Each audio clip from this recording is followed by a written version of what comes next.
Hello everyone. इस video में हम अपनी 11th की एनसीईआरटी का चैप्टर नंबर 8 पढ़ने वाले हैं, जिसका नाम है कोशिका जीवन की इकाई। इंग्लिश में इसको बोलते हैं सेल, यूनिट ऑफ लाइफ। ठीक है, तो आइए चैप्टर पढ़ना शुरू करते हैं। अगर आप इस वीडियो को शुरू से लेकर अंत तक देखते हैं तो आपकी एनसीईआरटी की एक एक लाइन अच्छे से क्लियर हो जाएगी।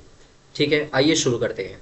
सबसे पहले एनसीईआरटी लिखती है कि जब आप अपने चारों तरफ देखते हैं तो जीव और निर्जीव दोनों को आप पाते हैं। जब हम अपने चारों तरफ देखते हैं तो हमें सजीव भी दिखाई देते हैं, हमें निर्जीव भी दिखाई देते हैं। सजीव मतलब, जीव मतलब लिविंग।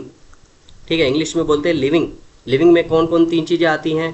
प्लांट आता है, पादप, ठीक है, एनिमल आता है, जंतु या प्राणी, और माइक्रोब आते हैं, माइक्रोब्स, छोटे छोटे सूक्ष्म जीव, ये सब आते हैं लिविंग में। और नॉन लिविंग में हमारे आसपास जैसे कि पेन, ठीक है, और भी आपके आसपास जो मोबाइल है जिस पे आप पढ़ रहे हैं, वो सारी चीज़ें किस में हैं? नॉन लिविंग में। तो जब हम अपने चारों तरफ देखते हैं तो लिविंग और नॉन लिविंग दोनों चीज़ें पाते हैं। अब हमें आश्चर्य होगा, एनसीईआरटी लिखती है, आप अवश्य आश्चर्य करते होंगे कि आश्चर्य करते होंगे एवं अपने आप से प्रश्न पूछते होंगे कि ऐसा क्या है जिसके कारण जीव जीव कहलाते हैं और निर्जीव जीव नहीं हो सकते। ठीक है, एनसीईआरटी बोलती है कि हमें आश्चर्य होता है और हम अपने आप से ये सवाल पूछते हैं कि वो क्या चीज़ है जिसके वजह से लिविंग को लिविंग बोला जाता है, जीव को जीव बोला जाता है और निर्जीव को जीव नहीं कह सकते। ठीक है, तो उससे उस चीज़ का जवाब भी आगे एनसीईआरटी यही लिखती है। क्या लिखती है? इस जिज्ञासा का उत्तर तो केवल यही हो सकता है कि जीवन की आधारभूत इकाई जीव कोशिका की उपस्थिति और अनुपस्थिति है। एनसीईआरटी लिखती है कि जो जीवन का जो आधार है वो क्या है? सिर्फ और सिर्फ कोशिका है, एक सेल है।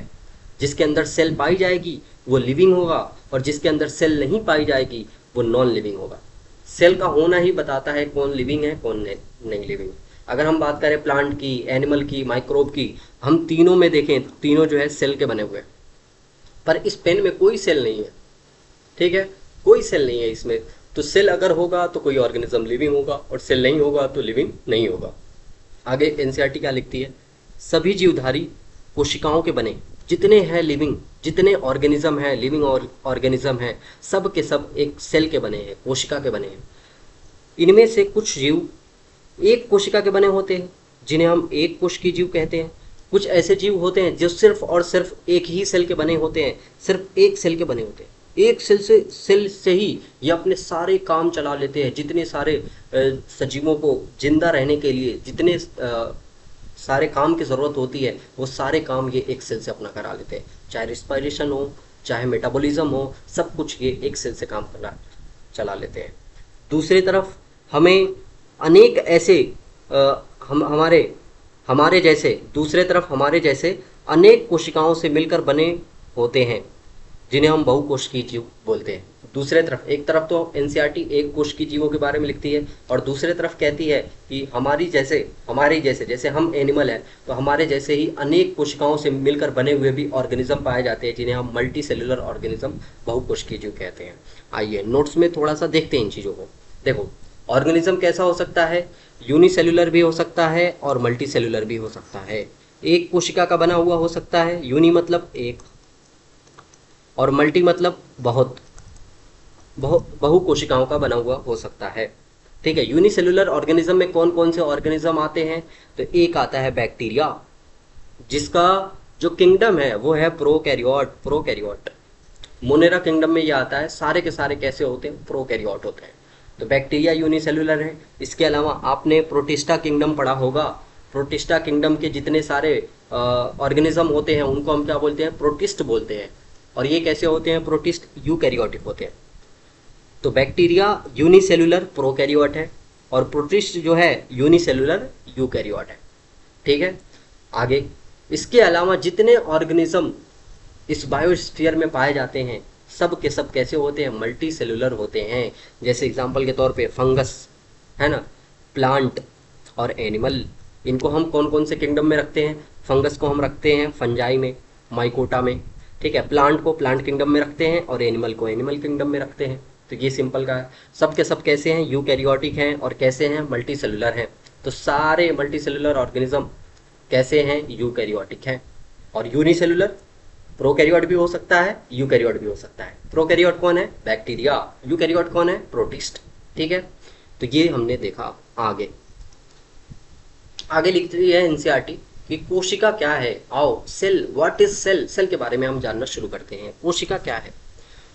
कोशिकीय जीवधारी, आगे लिखा है कोशिकीय जीवधारी, आप इसके आगे लिख देना एक कोशिकीय जीवधारी। यूनिसेलुलर ऑर्गेनिज्म, जितने इस दुनिया में यूनिसेलुलर ऑर्गेनिज्म हैं सब के सब अपना उनका एक स्वतंत्र अस्तित्व यापन पाया जाता है। मतलब ये एक कोश की कोई मैंने ऑर्गेनिज्म बना दिया, सिर्फ और सिर्फ एक कोशिका से बना हुआ है, एक सेल से बना हुआ है।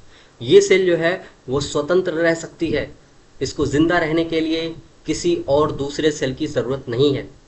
ठीक है, तो यूनिसेलुलर ऑर्गेनिज्म अपना स्वतंत्र अस्तित्व होता है, इंडिपेंडेंट एग्जिस्टेंस होता है उनका। क्या होता है, जो यूनिसेलुलर ऑर्गेनिज्म होते हैं उनका अपना खुद का इंडिपेंडेंट एग्जिस्टेंस होता है। उनको जिंदा रहने के लिए किसी और सेल की ज़रूरत नहीं है, अपनी लाइफ को कंप्लीट करने के लिए किसी और सेल की ज़रूरत नहीं है। ठीक है, और साथ ही साथ आगे एनसीईआरटी लिखती है कि जीवन के दूसरे नंबर पे जीवन के सभी आवश्यक कार्य करने में सक्षम होते हैं। कौन कौन से आवश्यक कार्य, जैसे श्वसन करना हो, मेटाबॉलिज्म करना हो, ठीक है, रिप्रोडक्शन करना हो, सब कुछ कर सकती है एक सेल। ठीक है, कैसे कर सकती है, रिस्पायरेशन कर सकती है अपनी सेल मेम्ब्रेन के थ्रू। ठीक है, जैसे बैक्टीरिया अपनी सेल मेम्ब्रेन जिस अंदर की तरफ मॉडिफाई होकर क्या बना लेती है, मीजोसोम बना लेती है। आगे हम इसी चैप्टर में पढ़ेंगे, उससे रिस्पायरेशन कर लेती है। इसके अलावा वही मीजोसोम जो है सेल को डिवाइड होने में भी मदद करते हैं, एक सेल से दो सेल बन जाती है, जिसको हम रिप्रोडक्शन भी बोल सकते हैं। ठीक है, ये रिप्रोडक्शन भी कर सकती है। तो अपने जीवन के सारे काम ये कर सकते हैं। जितने इसके सेल के अंदर मेटाबॉलिज्म होगा, मेटाबॉलिक रिएक्शन होंगी, वो कहाँ हो जाएंगी, इसके साइटोप्लाज्म में हो जाएंगी, कोशिका द्रव्य में हो जाएंगी। ठीक है, तो एक यूनिसेलुलर ऑर्गेनिज्म जिसके पास एक सेल हो, एक पूरी की पूरी सेल हो, एक पूरी की पूरी सेल का मतलब सबसे बाहर कम से कम सेल मेम्ब्रेन हो। ठीक है, सेल मेम्ब्रेन के अंदर पूरा साइटोप्लाज्म भरा हो।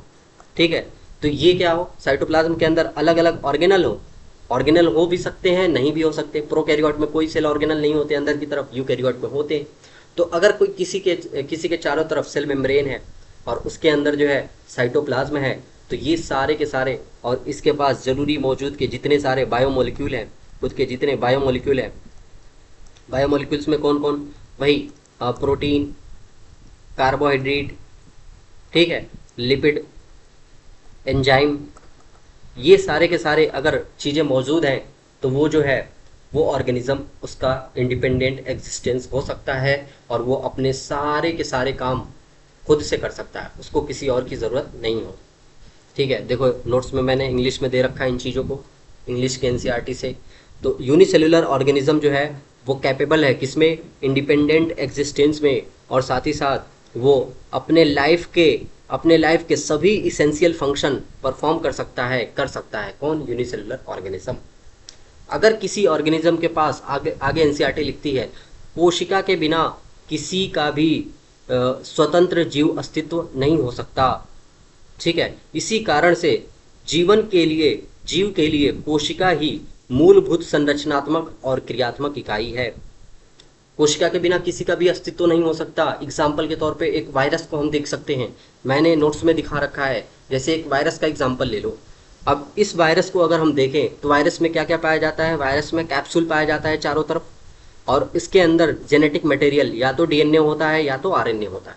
वायरस के अंदर या तो डीएनए होगा या तो आरएनए होगा। कोई ऐसा दुनिया में वायरस नहीं है जिसके अंदर डीएनए और आरएनए दोनों एक साथ पाए जाते हैं, जबकि हम ऐसे ऑर्गेनिज्म हैं। इनके अलावा जितने दुनिया में ऑर्गेनिज्म मिलते हैं उनके अंदर डीएनए और आरएनए दोनों एक साथ पाए जाते हैं। कोई एक जेनेटिक मटेरियल का काम करता है उसमें। ज़्यादातर ऑर्गेनिज्म में जेनेटिक मटेरियल कौन होता है, डीएनए होता है। ठीक है, लेकिन वायरस की अगर हम बात करें तो या तो उसमें आरएनए होगा या तो उसमें डीएनए होगा। ठीक है, दोनों में से कोई एक ही हो सकता है, और उसके चारों तरफ एक कवरिंग होगी, एक कैप्सूल होगा। तो एक वायरस का हमने एग्जाम्पल लिया जिसके चारों तरफ कैप्सूल है और इसके अंदर क्या है, एक आरएनए है, सिंगल स्ट्रैंड आरएनए है। अभी वायरस कैसा है, ये नॉन लिविंग है। क्यों, क्योंकि इसके पास एक कंप्लीट सेल की स्ट्रक्चर ही नहीं है। एक सेल के लिए आपको क्या चाहिए, चारों तरफ सेल मेम्ब्रेन चाहिए, या फिर एक कवरिंग चाहिए। और उसके अलावा अंदर की तरफ आपको क्या चाहिए, साइटोप्लाज्म। कम से कम साइटोप्लाज्म तो चाहिए ही चाहिए, क्योंकि इसी साइटोप्लाज्म में सारी की सारी रिएक्शंस होती हैं। तो वायरस के पास यहाँ पे साइटोप्लाज्म है ही नहीं, इसीलिए ये वायरस क्या है, नॉन लिविंग है।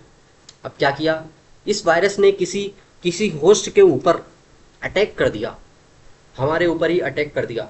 तो जैसे ही ये किसी होस्ट सेल के ऊपर जाके बैठता है, तो सबसे पहला काम क्या होता है, जो इसका जेनेटिक मटेरियल होता है उसको सेल के अंदर ट्रांसफर कर देता है। और इसका जो जेनेटिक मटेरियल होता है वो जाके उसके न्यूक्लियस के अंदर, उस होस्ट के न्यूक्लियस के अंदर उसके मेन जेनेटिक मटेरियल से जुड़ जाता है।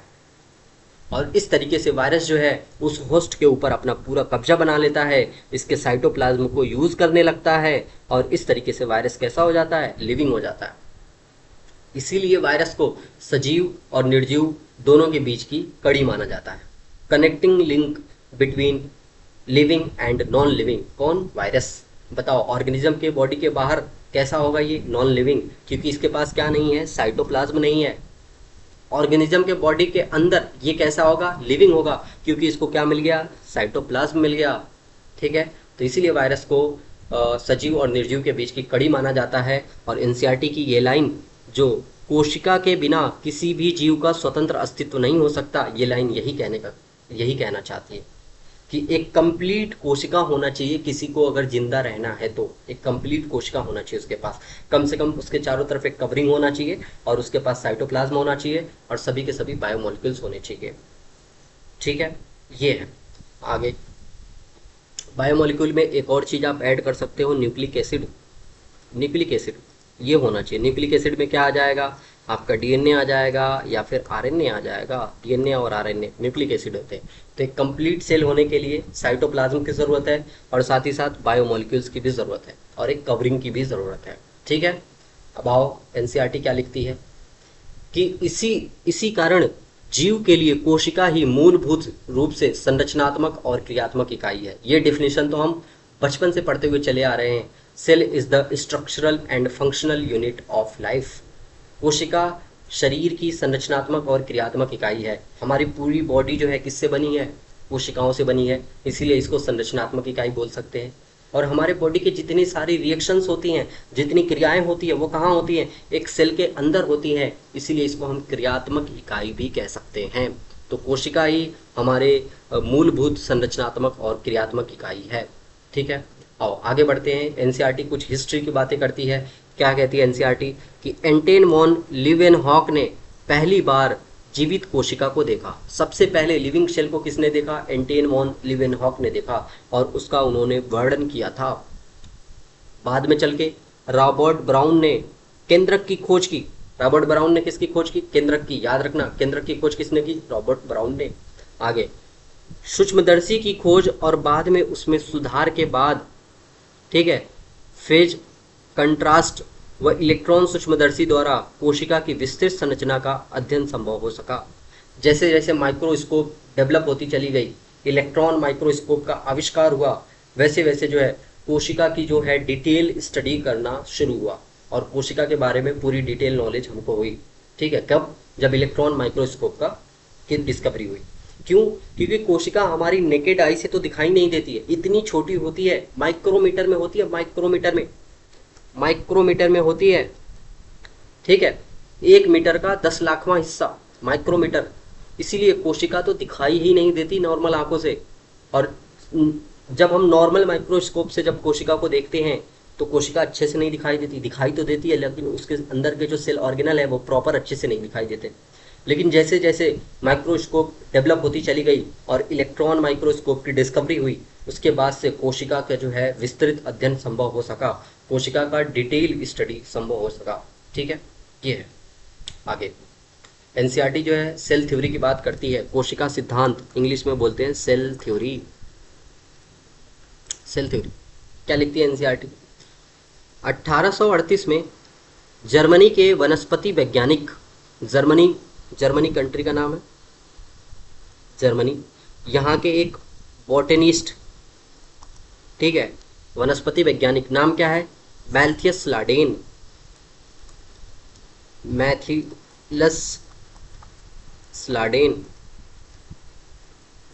ठीक है, इन्होंने क्या किया, बहुत सारे पौधों के ऊपर अध्ययन किया। बॉटनिस्ट है, वनस्पति वैज्ञानिक है, तो किसके ऊपर अध्ययन करेंगे? प्लांट के ऊपर स्टडी करेंगे। और इन्होंने क्या बताया? अध्ययन किया और पाया कि ये पौधे विभिन्न प्रकार की कोशिकाओं से मिलकर बने होते हैं जो पौधों में ऊतकों का निर्माण करते हैं। इन्होंने ये बताया कि जो प्लांट्स होते हैं, ये प्लांट्स, ठीक है, ये प्लांट्स किससे मिलकर बने होते हैं? जब इन्होंने अच्छे से स्टडी किया तो देखा ये बहुत सारी सेल से मिलकर बने होते हैं, बहुत सारी सेल से मिलकर बने होते हैं। और यही सेल आगे चल के एक ग्रुप बना लेती हैं और इस ग्रुप को हम क्या बोल देते हैं? इस पूरे ग्रुप को हम बोल देते हैं टिश्यू, ऊतक बोल देते हैं इसको। ठीक है, इन्होंने ये बताया। कब की बात है ये? 1838 की बात है।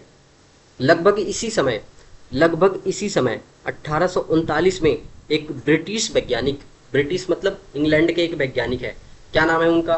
उनका नाम है थियोडर स्वान। ठीक है, तो पहले साइंटिस्ट कहाँ के थे? जर्मनी के थे। कैसे थे? बॉटनिस्ट थे। और नाम क्या था उनका? मैल्थियस लाडेन। अब कहाँ के साइंटिस्ट हैं? ब्रिटिश के। नाम क्या है? ये क्या है? ये जूलॉजिस्ट है, जीव विज्ञान, जंतु विज्ञान वैज्ञानिक है। और इन्होंने किसके ऊपर काम किया? इन्होंने एनिमल, जंतु वैज्ञानिक है तो एनिमल सेल के ऊपर काम करेंगे, एनिमल सेल के ऊपर काम करेंगे। ठीक है, एनिमल सेल के ऊपर काम किया। और नाम क्या है इनका? स्वान, थियोडर स्वान। एनिमल सेल के ऊपर काम किया और बताया कि विभिन्न जंतु कोशिकाओं के अध्ययन के बाद पाया कि कोशिकाओं के बाहर एक पतली परत मिलती है जिसे आजकल जीवद्रव्य झिल्ली कहते हैं। क्या बताया इन्होंने? है ना, एनिमल के ऊपर स्टडी करके इन्होंने क्या बताया कि इनके सेल के बाहर एक पतली परत मिलती है, एक पतली झिल्ली मिलती है। ठीक है, ये बताया कि एनिमल की ये सेल है, इनके चारों तरफ एक पतली झिल्ली मिलती है।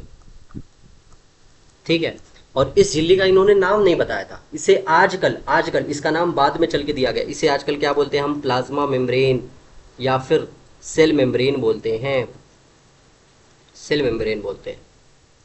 ठीक है, सिर्फ इन्होंने इतना बताया कि जो जंतु की कोशिकाएं होती हैं, एनिमल की जो सेल होती है, उनके चारों तरफ एक पतली परत मिलती है, एक पतली झिल्ली मिलती है जिसे हम आजकल जीवद्रव्य झिल्ली कहते हैं। ठीक है, इन्होंने नहीं बताया था कि उसे जीवद्रव्य झिल्ली कहते हैं। फिर इस वैज्ञानिक ने पादप ऊतकों के अध्ययन के बाद पाया कि पादप कोशिकाओं में कोशिका भित्ति मिलती है जो इनकी विशेषता है। और साथ ही साथ इन्होंने पादप के ऊपर भी अध्ययन किया, प्लांट के ऊपर भी अध्ययन किया और बताया। प्लांट के ऊपर जब इन्होंने अध्ययन किया तो क्या देखा कि पादप कोशिकाओं में ये सेल मेम्ब्रेन तो होती है, साथ ही साथ उसके चारों तरफ एक और मेम्ब्रेन, एक और भित्ति पाई जाती है जिसे हम बोलते हैं सेल वॉल, सेल वॉल बोलते हैं।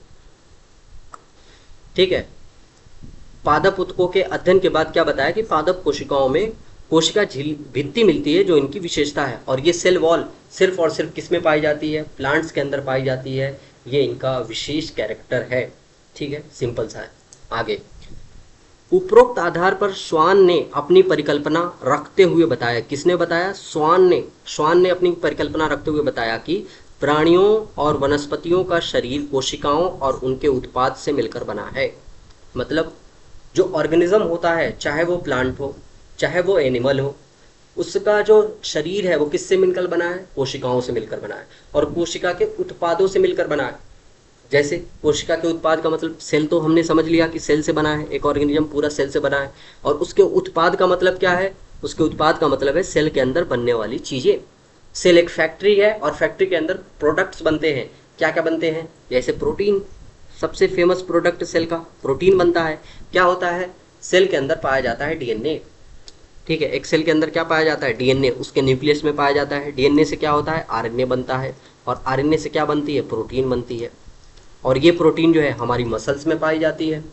तो इस तरीके से ऐसे ही सेल के अंदर और क्या पाया जाता है? स्मूथ एंडोप्लाज्मिक रेटिकुलम पाई जाती है।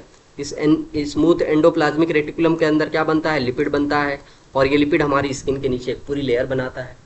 तो हमारी जो पूरी बॉडी है वो सेल और सेल के प्रोडक्ट से मिलकर बनी। हमको सबको पता है कि सबसे पहले एक सेल होती है। सेल जब ग्रुप बनाती हैं तो उसको हम क्या बोलते हैं? टिश्यू बोलते हैं।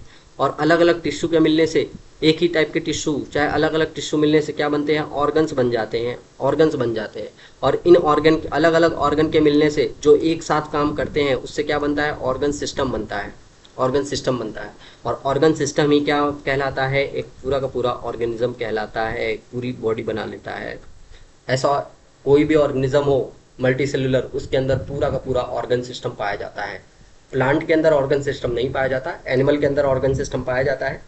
प्लांट के अंदर सिर्फ और सिर्फ ऑर्गन लेवल तक देखने को मिलता है हमें। बॉडी ऑर्गेनाइजेशन कहाँ तक, ऑर्गन लेवल तक। प्लांट के अंदर अलग अलग सिस्टम मिलकर ऑर्गन सिस्टम नहीं बनाते, अलग अलग ऑर्गन मिलकर, ये सिर्फ हमारे बॉडी में पाया जाता है। जैसे किसी भी एक ऑर्गन सिस्टम का आप एग्जाम्पल ले सकते हैं, जैसे अगर हमें एग्जाम्पल लेना हो रिस्पायरेटरी सिस्टम का, ठीक है। अब रिस्पायरेटरी सिस्टम में कौन कौन से ऑर्गन मिले होंगे, जैसे हमारी नाक, हम नाक से ऑक्सीजन अंदर लेते हैं, फिर वो ट्रैकिया से होते हुए, ट्रैकिया अलग ऑर्गन, ट्रैकिया से होते हुए कहाँ जाती है, हमारे लंग्स में जाती है, लंग्स अलग ऑर्गन हो गया। अब लंग्स में हमारी ब्लड वेसल्स आती हैं जो उस ऑक्सीजन को लेती हैं, क्यों, कौन कौन ऑक्सीजन को उठाता है, हीमोग्लोबिन। आरबीसी के अंदर जो हीमोग्लोबिन पाया जाता है, वही हीमोग्लोबिन ऑक्सीजन से रिएक्शन करता है और ऑक्सीजन को लेके अलग अलग सेल तक लेके जाता है। तो इसमें ब्लड भी आ गया, ठीक है, ब्लड वेसल्स आ गई, ये अलग ऑर्गन हो गए, हर एक सेल तक लेके जाती हैं। इससे क्या बन गया, एक ऑर्गन सिस्टम पूरा का पूरा तैयार हुआ। तो एक ऑर्गन सिस्टम में पूरे कई सारे ऑर्गन मिले होते हैं जो एक साथ काम करते हैं। और साथ ही साथ ये सब कुछ जो हो रहा है वो किसके कंट्रोल में है, हमारे नर्वस सिस्टम के कंट्रोल में है, हमारे ब्रेन के कंट्रोल में है, स्पाइनल कॉर्ड के कंट्रोल में है। तो इसलिए एक ऑर्गन सिस्टम में बहुत सारे ऑर्गन मिलकर एक यूनिट की तरह काम करते हैं, एक साथ काम करते हैं। इस तरीके से एक ऑर्गेनिज्म बनता है, ठीक है। तो इसीलिए श्वान ने बोला कि जो चाहे प्राणी हो जाए, चाहे एनिमल हो, चाहे वनस्पति मतलब प्लांट हो, उसका जो शरीर है वो कोशिकाओं से बना है और उसके उत्पादों से मिलकर बना है। आगे, अब स्लैडेन एवं श्वान ने संयुक्त रूप से कोशिका सिद्धांत को प्रतिपादित किया। सेल थ्योरी किसने दी, स्लैडेन एवं श्वान दोनों ने दी, ठीक है। कभी भी क्वेश्चन आए नीट के एग्जाम में कि सेल थ्योरी किसने दी, तो आपको स्लैडेन और श्वान दोनों का नाम देना है, ठीक है। लेकिन यद्यपि इनका यह सिद्धांत बताने में असफल रहा कि नई कोशिकाओं का निर्माण कैसे होता है। ये तो बता दिए कि जो ऑर्गेनिज्म होते हैं वो किससे मिलकर बने होते हैं, कोशिका और उसके उत्पाद से मिलकर बने होते हैं, यही एक सेल थ्योरी है। लेकिन ये बताने में असमर्थ हो गए कि जो नई कोशिकाएं होती हैं वो कैसे बनती हैं। जाहिर सी बात है, हर ऑर्गेनिज्म में नई नई सेल बनती रहती हैं। जैसे हमारी आरबीसी है 120 दिन में बढ़ जाती है। अब उस आरबीसी को अगर प्रतिस्थापित करना होगा, मरी हुई आरबीसी की जगह जिंदा आरबीसी लेकर आना होगा, तो नई आरबीसी कैसे बनेंगी, तो इस बात को ये बताने में असमर्थ हो गए। अब जो है पहली बार, आगे लिखती है एनसीईआरटी, पहली बार रुडोल्फ विर्चो, कब की बात है ये, 1855 में रुडोल्फ विर्चो ने ये स्पष्ट किया कि कोशिका विभाजित होती है, कोशिका क्या होती है, विभाजित होती है, और नई कोशिकाओं का निर्माण पूर्व स्थित कोशिकाओं से होता है। इन्होंने क्या क्या एग्जैक्ट स्टेटमेंट दिया, ओमनिस सेलुला ई सेलुला, ठीक है। क्या बोला इन्होंने, देखो कुछ हिस्ट्री की बातें थी जो मैंने बता दी। एंटेन वॉन लीवेनहॉक ने पहली बार कोशिका को देखा और उसका वर्णन किया। रॉबर्ट ब्राउन ने न्यूक्लियस की डिस्कवरी की, ये बात हो चुकी थी। सेल थ्योरी किसने दी, स्लैडेन और स्वान ने दी। हम जो है रुडोल्फ विर्चो की बात कर रहे हैं। रुडोल्फ विर्चो ने क्या कहा कि जो ओमनिस सेलुला ई सेलुला, इसका मतलब क्या होता है, कोशिका डिवाइड होती है और जो नई कोशिकाएं होती हैं वो प्री एग्जिस्टिंग सेल, पहले से उपस्थित कोशिकाओं से बनती है। जैसे मैंने एग्जांपल के तौर पे ये प्री एग्जिस्टिंग सेल बना दी, ये पहले से उपस्थित कोशिका बना दी। अब ये कोशिका क्या होगी, विभाजित होगी दो हिस्से में, दो हिस्से में, यही इसी को हम बोलते हैं सेल डिवीजन। सेल डिवीजन, ये सेल डिवीजन होगा। सेल डिवीजन के फलस्वरूप एक कोशिका से क्या बन जाती है, दूसरी कोशिका बन जाती है। तो ये है नई कोशिकाएं, नई कोशिका। और ये जो है ये है पूर्व स्थित कोशिका या पुरानी कोशिका, प्री एग्जिस्टिंग सेल, ठीक है। तो ये बात किसने सबसे पहले बताई, रुडोल्फ विर्चो ने। अब जो है इनके ये बात बताने के बाद इन्होंने स्लैडेन और श्वान की परिकल्पना को रूपांतरित कर दिया। स्लैडेन और श्वान ने सिर्फ क्या बताया था, जो प्राणी होते हैं या वनस्पति होते हैं उनका शरीर कोशिका और उनके उत्पादों से बना होता है। तो आगे इन्होंने रूपांतरित किया और क्या कहा, रूपांतरित कर नई कोशिका सिद्धांत को प्रतिपादित किया। नई कोशिका सिद्धांत को किसने प्रतिपादित किया, रुडोल्फ विर्चो। पर एग्जाम में सवाल है कोशिका सिद्धांत किसने दिया, तो आप क्या कहोगे, स्लैडेन और श्वान ने दिया।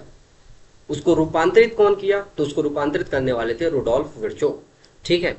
एग्जैक्ट जवाब देना है, प्रतिपादित किया। वर्तमान समय के परिप्रेक्ष्य में कोशिका सिद्धांत निम्नवत है। आज के जमाने में कोशिका सिद्धांत क्या है, तो आज ये है कि पहले पहले ये लाइन तो पहले से ही है, सभी जीव चाहे पादप हो, चाहे जंतु हो, चाहे माइक्रोब हो, ये कोशिका और उसके उत्पाद से बने होते हैं। ये तो पहले से ही थी।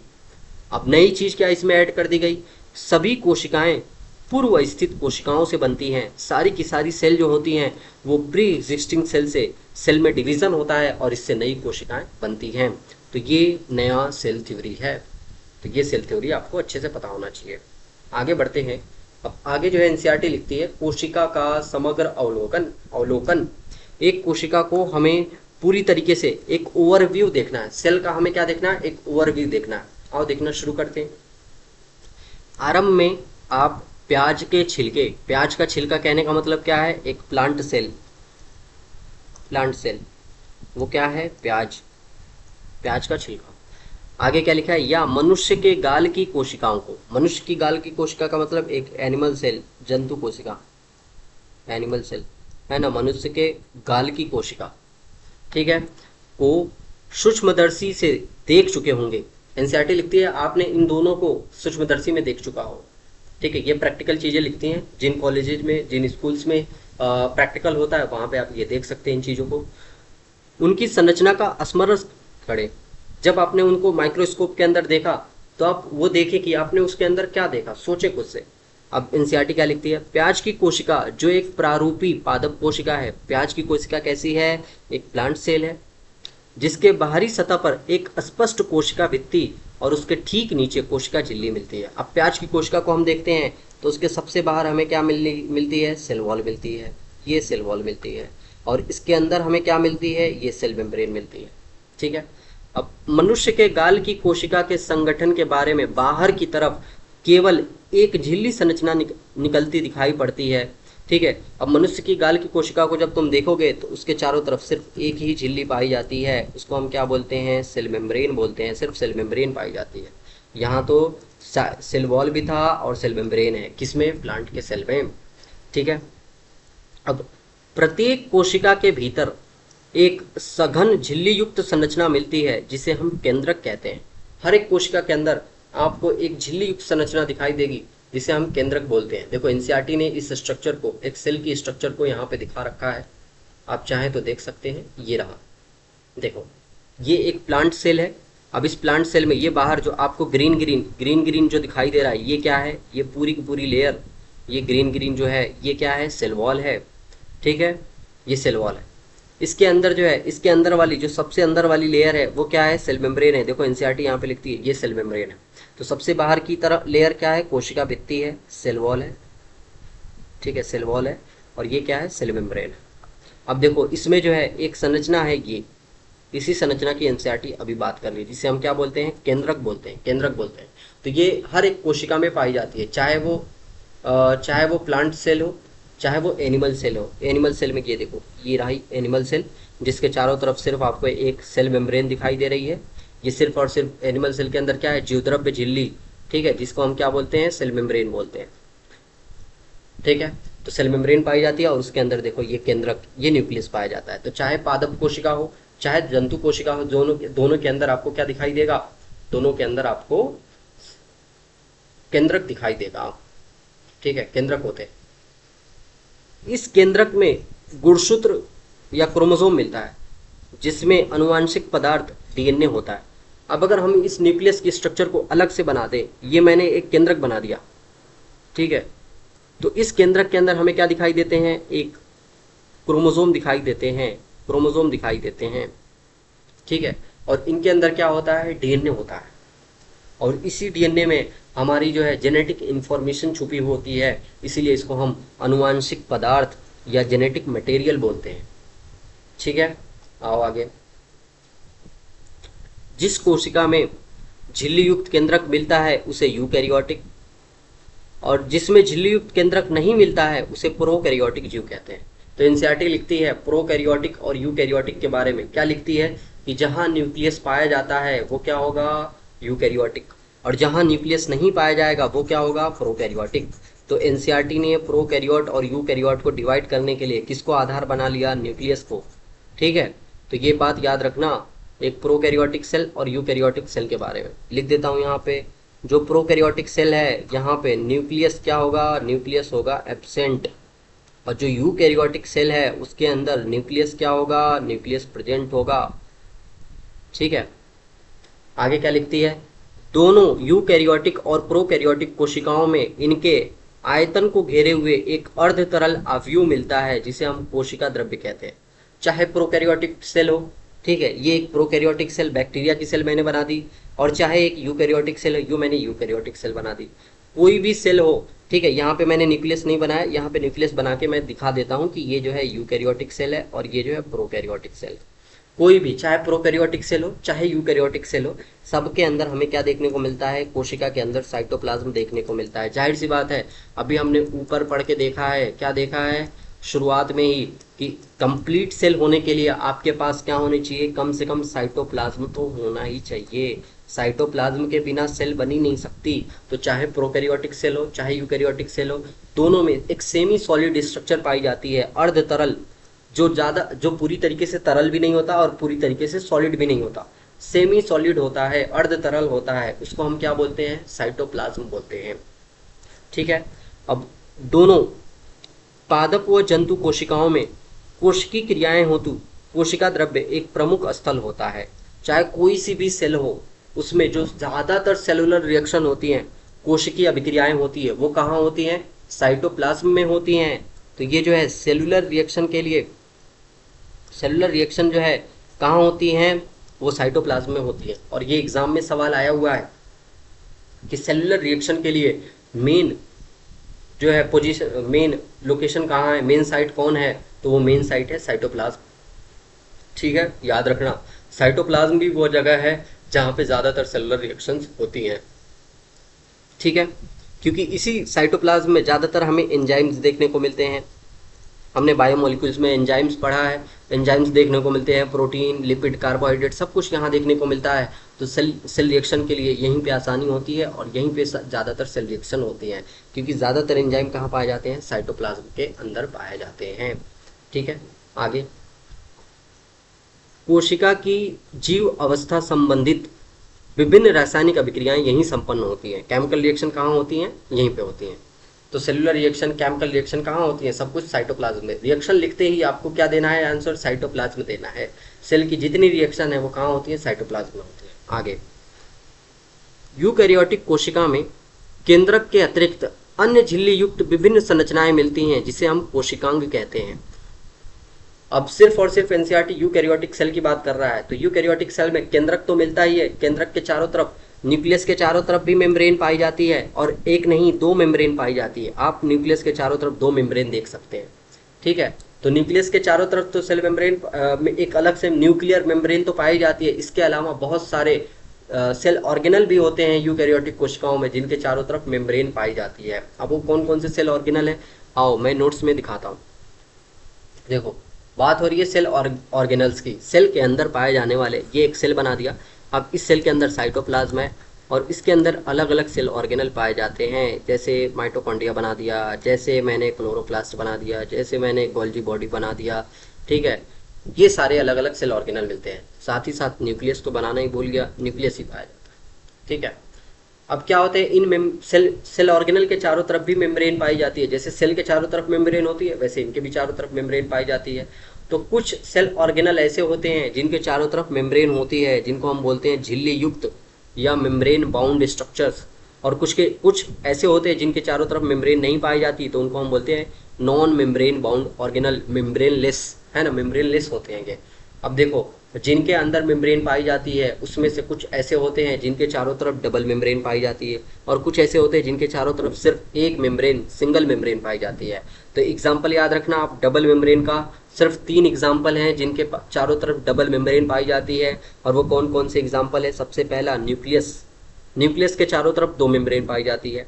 माइटोकॉन्ड्रिया, इसके चारों तरफ भी 2 मेम्ब्रेन पाई जाती है। और प्लास्टिड, ठीक है, प्लास्टिड्स के चारों तरफ भी, लवक के चारों तरफ भी 2 मेम्ब्रेन पाई जाती है। इसके अलावा जितने हैं उनके चारों तरफ सिर्फ सिंगल मेम्ब्रेन, सिर्फ एक मेम्ब्रेन पाई जाती है। वो कौन है, endoplasmic reticulum, Golgi body, lysosome, microbodies, vacuoles, सबके बारे में हम एक एक करके पढ़ेंगे। ठीक है, और कुछ ऐसे सेल ऑर्गेनल है जिनके चारों तरफ मेम्ब्रेन तो पाई ही नहीं जाती, जैसे राइबोसोम।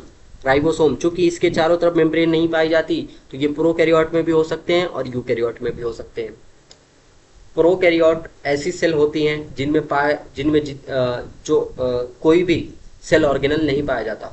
सिर्फ कौन पाया जाता है? एक राइबोसोम पाया जाता है। अपवाद स्वरूप क्या पाया जाता है? राइबोसोम पाया जाता है। तो राइबोसोम के चारों तरफ कोई भी मेम्ब्रेन नहीं है। और मनुष्य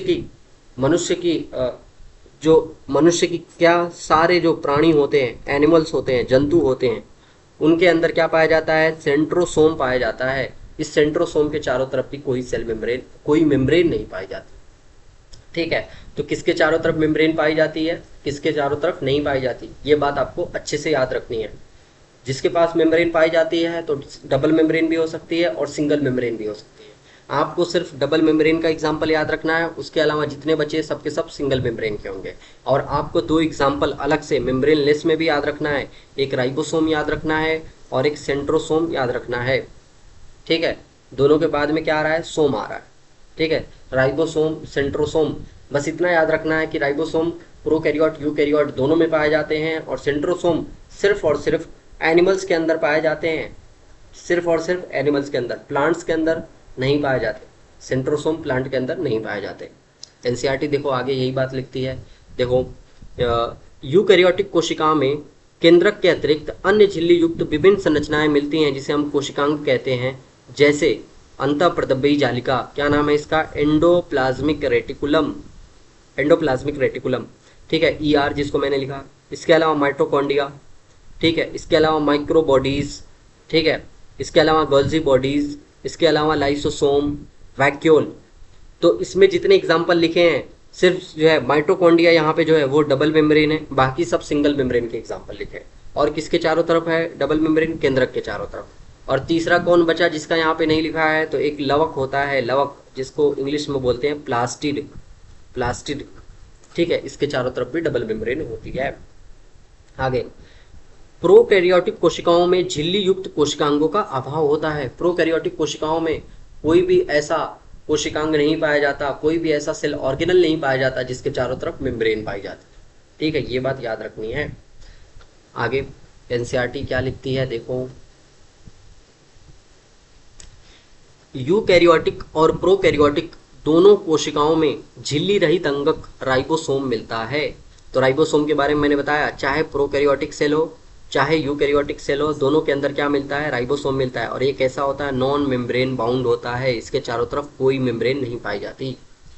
अब कोशिका के भीतर राइबोसोम केवल कोशिका द्रव्य में नहीं पाए जाते। राइबोसोम जो है, ये सेल बनाई, ये मैंने उसके अंदर साइटोप्लाज्म बना दिया। ठीक है, तो साइटोप्लाज्म के अंदर तो राइबोसोम पाया ही पाया जाता है, इसके अंदर राइबोसोम तो पाया ही पाया जाता है। इसके अलावा कुछ ऐसे सेल ऑर्गेनल होते हैं जिसके अंदर राइबोसोम पाया जाता है। जैसे एनसीईआरटी क्या लिखती है? दो अंगक, एक हरितलवक नाम लिखती है पौधों में और माइटोकॉन्ड्रिया लिखती है। ठीक है, ये मैंने बना दिया माइटोकॉन्ड्रिया। तो माइटोकॉन्ड्रिया में पाए जाते हैं राइबोसोम। ठीक है, इसके अलावा किसके अंदर पाए जाते हैं? ये मैंने बना दिया क्लोरोप्लास्ट। तो क्लोरोप्लास्ट के अंदर भी ये राइबोसोम्स पाए जाते हैं। और साथ ही साथ जो एंडोप्लाज्मिक रेटिकुलम होती है, उसमें दो तरीके की एंडोप्लाज्मिक रेटिकुलम होती हैं, एक स्मूथ होती है और एक रफ एंडोप्लाज्मिक रेटिकुलम होती है। तो रफ एंडोप्लाज्मिक रेटिकुलम का नाम रफ एंडोप्लाज्मिक रेटिकुलम क्यों पड़ता है? क्योंकि उनके चारों तरफ सेल ये राइबोसोम्स पाए जाते हैं। तो एंडोप्लाज्मिक रेटिकुलम का ये डायग्राम मैंने बना दिया और इसके चारों तरफ अगर ऐसे राइबोसोम अगर पाया जाएगा, ठीक है, ये है ईआर, इसके चारों तरफ अगर राइबोसोम पाया जाएगा तो इसको हम क्या बोलते हैं? RER, rough endoplasmic reticulum. तो यहाँ पे लिखा है कुर्दुरी, मतलब रफ एंडोप्लाज्मिक रेटिकुलम। यहाँ राइबोसोम मिलता है। एनसीईआरटी ये लिखती है। ठीक है, याद रखना। आगे वही सेंट्रोसोम की बात हो रही है। जंतु कोशिकाओं मतलब एनिमल सेल में झिल्ली रहित तारक काय मिलता है? सेंट्रोसोम मिलता है। सेंट्रोसोम मिलता है, जो केंद्रक के क्या होता है? लगभग पास में होता है। केंद्रक जैसे अन्य अंगक मिलते हैं, ठीक है, तारक काय जैसे अन्य अंगक मिलते हैं जो कोशिका विभाजन में सहायक होते हैं। तो सेंट्रियोल किस में सहायता करता है? सेंट्रियोल जो है कोशिका को विभाजित करने में सहायता करता है। कोशिका विभाजन में जैसे एक सेल से दूसरी सेल बनानी है तो उसमें किसका यूज होता है? सेंट्रोसोम का यूज होता है। और वो कैसे होता है? जब हम अगला चैप्टर पढ़ेंगे सेल साइकिल और सेल डिवीजन, उसमें हम अच्छे से देख लेंगे कि सेंट्रोसोम का कैसे योगदान है सेल डिवीजन में। ठीक है, डिटेल से हम देख लेंगे सारी चीज़ों। तो ये मैंने बता दिया आपको। आगे जो है लिखती है एनसीईआरटी की कोशिकाएं माप, आकार और कार्य की दृष्टि से काफ़ी भिन्न हो सकती हैं। जो अलग अलग सेल होती हैं उनकी साइज अलग अलग हो सकती है। साइज, माप मतलब आकार, माप मतलब साइज, आकार मतलब शेप, शेप शेप भी अलग अलग हो सकता है। और साथ ही साथ उनके फंक्शन भी अलग हो सकते हैं, फंक्शंस भी अलग अलग हो सकते हैं। ये तीनों चीज़ें सेल की अलग, एक सेल से दूसरे सेल की अलग अलग हो सकती है। जैसे कोई सेल है वो छोटी है, कोई सेल है वो बड़ी है, कोई सेल है उसका शेप गोलाकार है, कोई सेल है उसका शेप अंडाकार है। ठीक है, कोई ऐसी होती है जिनका कोई शेप ही नहीं होता। ठीक है, इसके अलावा फंक्शन अलग अलग होता है हर एक सेल का। ठीक है, सेल के हिसाब से उसके फंक्शन भी बदलते रहते हैं। आगे हम देखेंगे अलग अलग सेल के अलग अलग फंक्शन। आगे एनसीईआरटी लिखती है आगे, उदाहरण के तौर पे सबसे छोटी कोशिका जिसका नाम है माइकोप्लाज्म 0.3 माइक्रोमीटर लंबाई की है। एनसीईआरटी सबसे छोटी सेल का नाम याद रखना क्या है, माइकोप्लाज्म। माइकोप्लाज्म जिसका आकार कितना है, एनसीईआरटी लिखती है 0.3 माइक्रोमीटर, पर ये इसकी लंबाई लिखी है, लेंथ लिखी है, लेंथ। ठीक है, लेंथ लिखी है। क्यों लेंथ की मैं जिक्र कर रहा हूं, क्योंकि आगे एनसीईआरटी फिर से माइक्रोप्लाज्म का आकार लिखती है। ये देखो, ये लिखा है पीपीएलओ। पीपीएलओ, पीपीएलओ का जो दूसरा नाम होता है वो होता है माइकोप्लाज्म, माइकोप्लाज्म। और ये माइकोप्लाज्म का आकार यहाँ पे लगभग दिया है 0.1 माइक्रोमीटर। तो इससे पहले तो एनसीईआरटी लिख रही है उसका आकार 0.3 माइक्रोमीटर, और अभी कितनी लिख रही है यहाँ पे 0.1 माइक्रोमीटर। तो यहाँ साथ में ध्यान देना, एनसीईआरटी यहाँ पे इसकी लेंथ लिखती है, लंबाई लिखती है, और यहाँ जो उसका आकार दे रखा है पीपीएलओ का, वो उसका डायामीटर, उसके व्यास, उसका व्यास दे रखा है। लंबाई और व्यास क्या होता है मैं हल्का फुल्का बता देता हूँ। जैसे ये एक सेल है, ठीक है, ये एक सेल है, तो सेल की क्या हो गई, ये एक लंबाई हो गई, ये लेंथ हो गई। ठीक है, और ये दूसरी सेल है, ये उसका क्या हो गया, ये उसका व्यास हो गया, ये उसका व्यास हो गया। ठीक है, तो लेंथ और व्यास, व्यास को इंग्लिश में बोलते हैं डायामीटर। तो एक जगह एनसीईआरटी जो है माइक्रोप्लाज्म का डायामीटर लिख के दे रही है, कितना लिख के दे रही है, 0.1 माइक्रोमीटर। ठीक है, यहाँ पे लिख के दे रही है 0.1 माइक्रोमीटर, और एक जगह उसकी जो है लंबाई लिख के दे रही है 0.3 माइक्रोमीटर, याद रखना है। और माइक्रोप्लाज्म या पीपीएलओ सबसे छोटी कोशिका होती है, स्मॉलर सेल। ठीक है, आगे जीवाणु की साइज लिखी हुई है, बैक्टीरिया की साइज कितनी होती है, 3 से 5 माइक्रोमीटर। एनसीईआरटी जो है बैक्टीरिया का साइज लिख रही है कितना, 3 से 5 माइक्रोमीटर। ठीक है, अब पृथक की गई सबसे बड़ी कोशिका शुतुरमुर्ग के अंडे के समान है। जो सबसे बड़ी कोशिका जिसको पृथक किया गया है, सबसे बड़ी सेल, वो क्या है, शुतुरमुर्ग का अंडा है। ठीक है, याद रखना इसको। बहुकोशिकीय जीवधारियों में मनुष्य की, मल्टी सेलुलर ऑर्गेनिज्म की आगे बात कर रहा है, उसमें मनुष्य की लाल रक्त कोशिकाओं का व्यास, व्यास की बात कर रहा है, व्यास लगभग 7 माइक्रोमीटर होता है। तो आरबीसी का शेप तो आप याद ही रखना। ठीक है, आरबीसी, लाल रक्त कोशिकाएं मतलब आरबीसी, इनका व्यास कितना होता है, 0.7 माइक्रोमीटर। एनसीईआरटी लिख के दी है, सॉरी 7 माइक्रोमीटर होता है, 7 माइक्रोमीटर, 7 माइक्रोमीटर। ठीक है, अब आगे क्या लिखती है, तंत्रिका कोशिकाएं सबसे लंबी कोशिकाएं होती हैं। सबसे बड़ी कोशिका पूछे तो शुतुरमुर्ग का अंडा, सबसे लंबी कोशिका कोई पूछे तो आपको क्या बनानी है, तंत्रिका कोशिका बनानी है, बतानी है। नर्व सेल, तंत्रिका कोशिका को इंग्लिश में क्या बोलते हैं, नर्व सेल। ठीक है, ये कैसी होती हैं, लॉन्गेस्ट होती हैं, सबसे बड़ी होती हैं, सबसे लंबी होती हैं। ठीक है, आगे अब कोशिका का ये तो आकार बताया, साइज के बारे में बात की। आगे उसके आकार, उसके शेप की बात कर रहा है। कोशिका कैसी हो सकती है, बिंबाकार बहुभुजी हो सकती हैं। बहुभुजी मतलब ऐसे अलग अलग, जैसे अलग अलग ऐसे, कोई षटकोण हो सकती है, कोई चरकोण हो सकती है, कोई ट्रायंगल शेप हो सकती है, कैसे भी हो सकती है। आगे स्तंभाकार हो सकती है, ऐसे लंबी लंबी हो सकती हैं कोशिकाएं। ठीक है, कैसी हो सकती हैं, ऐसे लंबी लंबी कोशिकाएं हो सकती हैं, लंबी लंबी सेल हो सकती हैं। इसके अलावा घनाभ जैसी, क्यूब जैसी हो सकती हैं, ये क्यूब जैसी हो सकती हैं। ऐसी ऐसी भी सेल हो सकती है। ठीक है, इसके अलावा धागे की तरह हो सकती है, पतली पतले ऐसे धागे के जैसे भी सेल हो सकती हैं। ये अलग अलग आकृति की हो सकती हैं।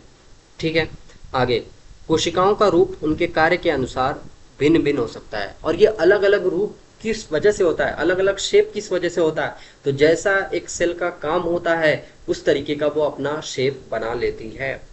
ये उनके काम के हिसाब से होता है। तो ये बात बहुत ज़्यादा इम्पोर्टेंट है, ये याद रखना। जो इनके अलग अलग रूप होते हैं वो उनके काम के आधार पे होते हैं अलग अलग। जैसे आप एक डायग्राम देख सकते हैं यहाँ पे, ये डायग्राम 8.1 ये जो डायग्राम है इसमें क्या लिखा है, विभिन्न प्रकार के आकार की कोशिकाओं का चित्र द्वारा प्रदर्शन किया गया है। देख लो अलग अलग प्रकार की कोशिकाएं, जैसे सबसे पहले ये आरबीसी की बात कर रहा है, लाल रक्त कणिकाओं की। कैसी हो सकती हैं, गोल हो सकती हैं, और कैसी हो सकती हैं, द्विअवतली बाई कॉनकेव हो सकती हैं। जैसे देखो ये आरबीसी जो है गोलाकार है, ये गोल है, और ये आरबीसी आपको दिखाई दे रही है, ये कैसी है, बाई कॉनकेव है। बाई कॉनकेव ऐसी होती है, बाई कॉनकेव। ठीक है, बाई कॉनकेव है ये। और इसके अलावा देखो आगे डब्ल्यूबीसी को भी दिखाया हुआ है। डब्ल्यूबीसी हमारे ब्लड में डब्ल्यूबीसी भी एक सेल पाई जाती है। ये कैसी होती है, अमीबाकृति, अमीबा के जैसी होती है। अमीबा का जिस मतलब इसका कोई शेप ही नहीं होता, अलग अलग शेप की हो सकती हैं। देखो इस ये शेप अलग है, ये शेप अलग है, ये शेप अलग है, ये शेप अलग है, ये शेप अलग है। तो ये जो डब्ल्यूबीसी होती हैं उनका कोई फिक्स शेप नहीं होता। इससे पहले आरबीसी का या तो गोल होगी या तो बाई कॉनकेव होगी, इन दो तरीके से होती है आरबीसी। ठीक है, ये होता है। आगे हमारी जो है स्तंभाकार उपकला कोशिकाएं, ठीक है, कॉलमिनर एपिथेलियम सेल को दिखाया हुआ है। कैसी होती है, लंबी होती हैं और संकरी होती हैं। ये लंबी लंबी कॉलमिनर सेल हैं। ठीक है, देखो ये लंबी लंबी हैं और उनका न्यूक्लियस जो है बेस में पाया जाता है। जब हम टिश्यू वाला चैप्टर पढ़ते हैं तो वहाँ पे इन चीज़ों को पढ़ते हैं, अलग अलग सेल के बारे में। ठीक है, अलग अलग टिश्यू के बारे में। अब आगे देखो एनसीईआरटी ने किसको बना रखा है, एक तंत्रिका कोशिका को बना रखा है जो शाखित है, अलग अलग इसमें ब्रांच निकले हुए हैं। इससे पहले कि आप किसी सेल में ब्रांच निकला हुआ नहीं देख सकते हैं, यहाँ पे आप ब्रांच देख सकते हैं। यहाँ से देखो इसका ये ब्रांच देख लो, ये ब्रांच। ठीक है, डेंड्राइट होते हैं ये, या फिर एक्सॉन हो सकते हैं, डेंड्रॉन या एक्सॉन हो सकते हैं ये। ठीक है, कोई एक एक्सॉन होता है, उसके अलावा बाकी सारे क्या होते हैं, डेंड्रॉन होते हैं। तो ये ब्रांच शाखित कोशिकाएं, और कैसी होती है, लंबी लंबी सेल होती हैं। ऐसे आपने इसका डायग्राम देखा होगा, ऐसे ऐसे इसका डायग्राम देखा होगा आपने। ठीक है, यहाँ से डेंड्रॉन निकले हुए रहते हैं। तो ये लंबी लंबी सेल है, कौन, नर्वस टिश्यू, तंत्रिका कोशिका, नर्व सेल। ठीक है, आगे एनसीईआरटी जो है ट्रैकेट्स को बना रखी है। ट्रैकेट्स वाटर को ट्रांसपोर्ट करने के काम में आती हैं। ठीक है, ये ट्रैकेट्स वाटर को एक जगह से दूसरी जगह में प्लांट में ले जाने के काम में आती हैं। और ये कैसी हैं, देख लो, इलोंगेटेड है। ये जो है एक इलोंगेटेड सेल है, दीर्घीकृत कोशिका है, दीर्घीकृत इलोंगेटेड सेल है। ठीक है, आगे ट्रैकेड है, ये ट्रैकेड एक वाहिनी की ट्रैकेड प्लांट के अंदर पाई जाती है। जल को एक जगह से दूसरे जगह ट्रांसफर करने के काम में आती है, जाइलम में पाई जाती हैं ये। आगे मीजोफिल सेल के बारे में लिखा हुआ है। ये कौन सी सेल है, मीजोफिल सेल है। और मीजोफिल सेल कैसी होती हैं, गोल गोल होती हैं। तो हर एक सेल का आपको शेप पता होना चाहिए। देखो गोल गोल सेल हैं, ये गोल गोल सेल हैं। तो मीजोफिल सेल कहाँ पाई जाती हैं, पत्तियों के अंदर पाई जाती हैं। और क्लोरोप्लास्ट इनके अंदर पाया जाता है, जिसके वजह से किस में काम में आती हैं, फोटोसिंथेसिस के काम में आती हैं। तो ये गोल गोल सेल होती हैं ये। तो अलग अलग चीज़ों को करने के लिए सेल का शेप भी है, अलग अलग होता है। जैसे देखो तंत्रिका कोशिका को बॉडी के हर जगह पे सिग्नल को पहुंचाना है। इसीलिए इससे क्या होती हैं, ये लंबी लंबी होती हैं ताकि इनसे सिग्नल जल्दी से पहुंच जाए। और इसमें शाखाएं होती हैं जिसके वजह से चारों तरफ सिग्नल पहुंच जाए, ये होता है। अब इसके अलावा जो ट्रैकेट्स होती है, उनको पानी को एक जगह से दूसरी जगह लेके जाना है, तो ये लंबी लंबी होती है, इलोंगेटेड होती है, जिससे जल लेके जाने में आसानी होती है।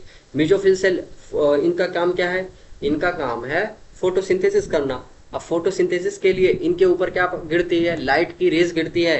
तो इस तरीके से ये पाई जाती हैं कि ये ज़्यादा से ज़्यादा लाइट को एब्जॉर्ब कर सकें, ज़्यादा से ज़्यादा लाइट को एब्जॉर्ब कर सकें। तो इस हिसाब से इनका आकार अलग अलग होता है। ठीक है, ऐसे ही जो आरबीसी होती है, इनका काम है ऑक्सीजन को एक जगह से दूसरे जगह ढोना। ठीक है, तो इसीलिए ये अपनी जो है सरफेस एरिया को बढ़ाती हैं, अपनी सरफेस एरिया को बढ़ा के रखती हैं, इसीलिए इनका आकार बाइकॉन्केव हो जाता है। सरफेस एरिया इससे क्या हो जाता है, इनका इंक्रीज हो जाता है। अमीबा का काम क्या है, अमीबा का ये डब्ल्यूबीसी का काम है, हमारे बॉडी में कोई फॉरेन पार्टिकल आता है, कोई एंटीजन आता है तो उसका भक्षण करती हैं, उसको फैगोसाइट करती हैं। तो इसके लिए ये जो है ऐसे अमीबीय गति करती हैं, इसीलिए इनका आकार अलग अलग होता है। कोई जैसे यहाँ पे पैथोजन कोई बाहर से कोई एजेंट आ जाए तो इसके चारों तरफ ये ऐसे ऐसे ग्रोथ करते करते इसके चारों तरफ पहुँचती हैं और इसको अपने अंदर ले लेती हैं और धीरे धीरे ये पूरा का पूरा इसके अंदर चला आता है। इस तरीके से इनका शेप जो है इस तरीके का अलग अलग पाया जाता है। तो यही है सेल का जो शेप होता है उनके काम के हिसाब से अलग अलग होता है। इतनी सिंपल सी चीज आपको याद रखनी है। आगे हम पढ़ेंगे प्रोकैरियोटिक कोशिकाओं के बारे में। एनसीईआरटी प्रोकैरियोटिक सेल के बारे में बताना शुरू करती है। अब एक प्रोकैरियोटिक कोशिका के बारे में पढ़ना शुरू करते हैं। देखो क्या लिखा है। प्रोकैरियोटिक कोशिकाएं बैक्टीरिया के अंदर पाई जाती हैं, जीवाणु में, नील हरित शैवाल में पाई जाती है, मतलब ब्लू ग्रीन एल्गी में, ठीक है, ये भी एक तरीके की बैक्टीरिया है। आगे माइकोप्लाज्म में पाई जाती है, माइकोप्लाज्म वही पीपीएलओ। तो आगे और प्लूरोनिमोनिया लाइक ऑर्गेनिज्म, पीपीएलओ का फुल फॉर्म क्या होता है, प्लूरोनिमोनिया लाइक ऑर्गेनिज्म, इंग्लिश में लिख देता हूँ इसका फुल फॉर्म, ठीक है। तो माइकोप्लाज्म और पीपीएलओ दोनों एक ही चीज़ है। एनसीईआरटी ने भले ही यहाँ पे अलग अलग लिख रखा है पर दोनों एक ही चीज़ है, हम प्लांट डाइवर्सिटी में इसको पढ़ते हैं, ठीक है।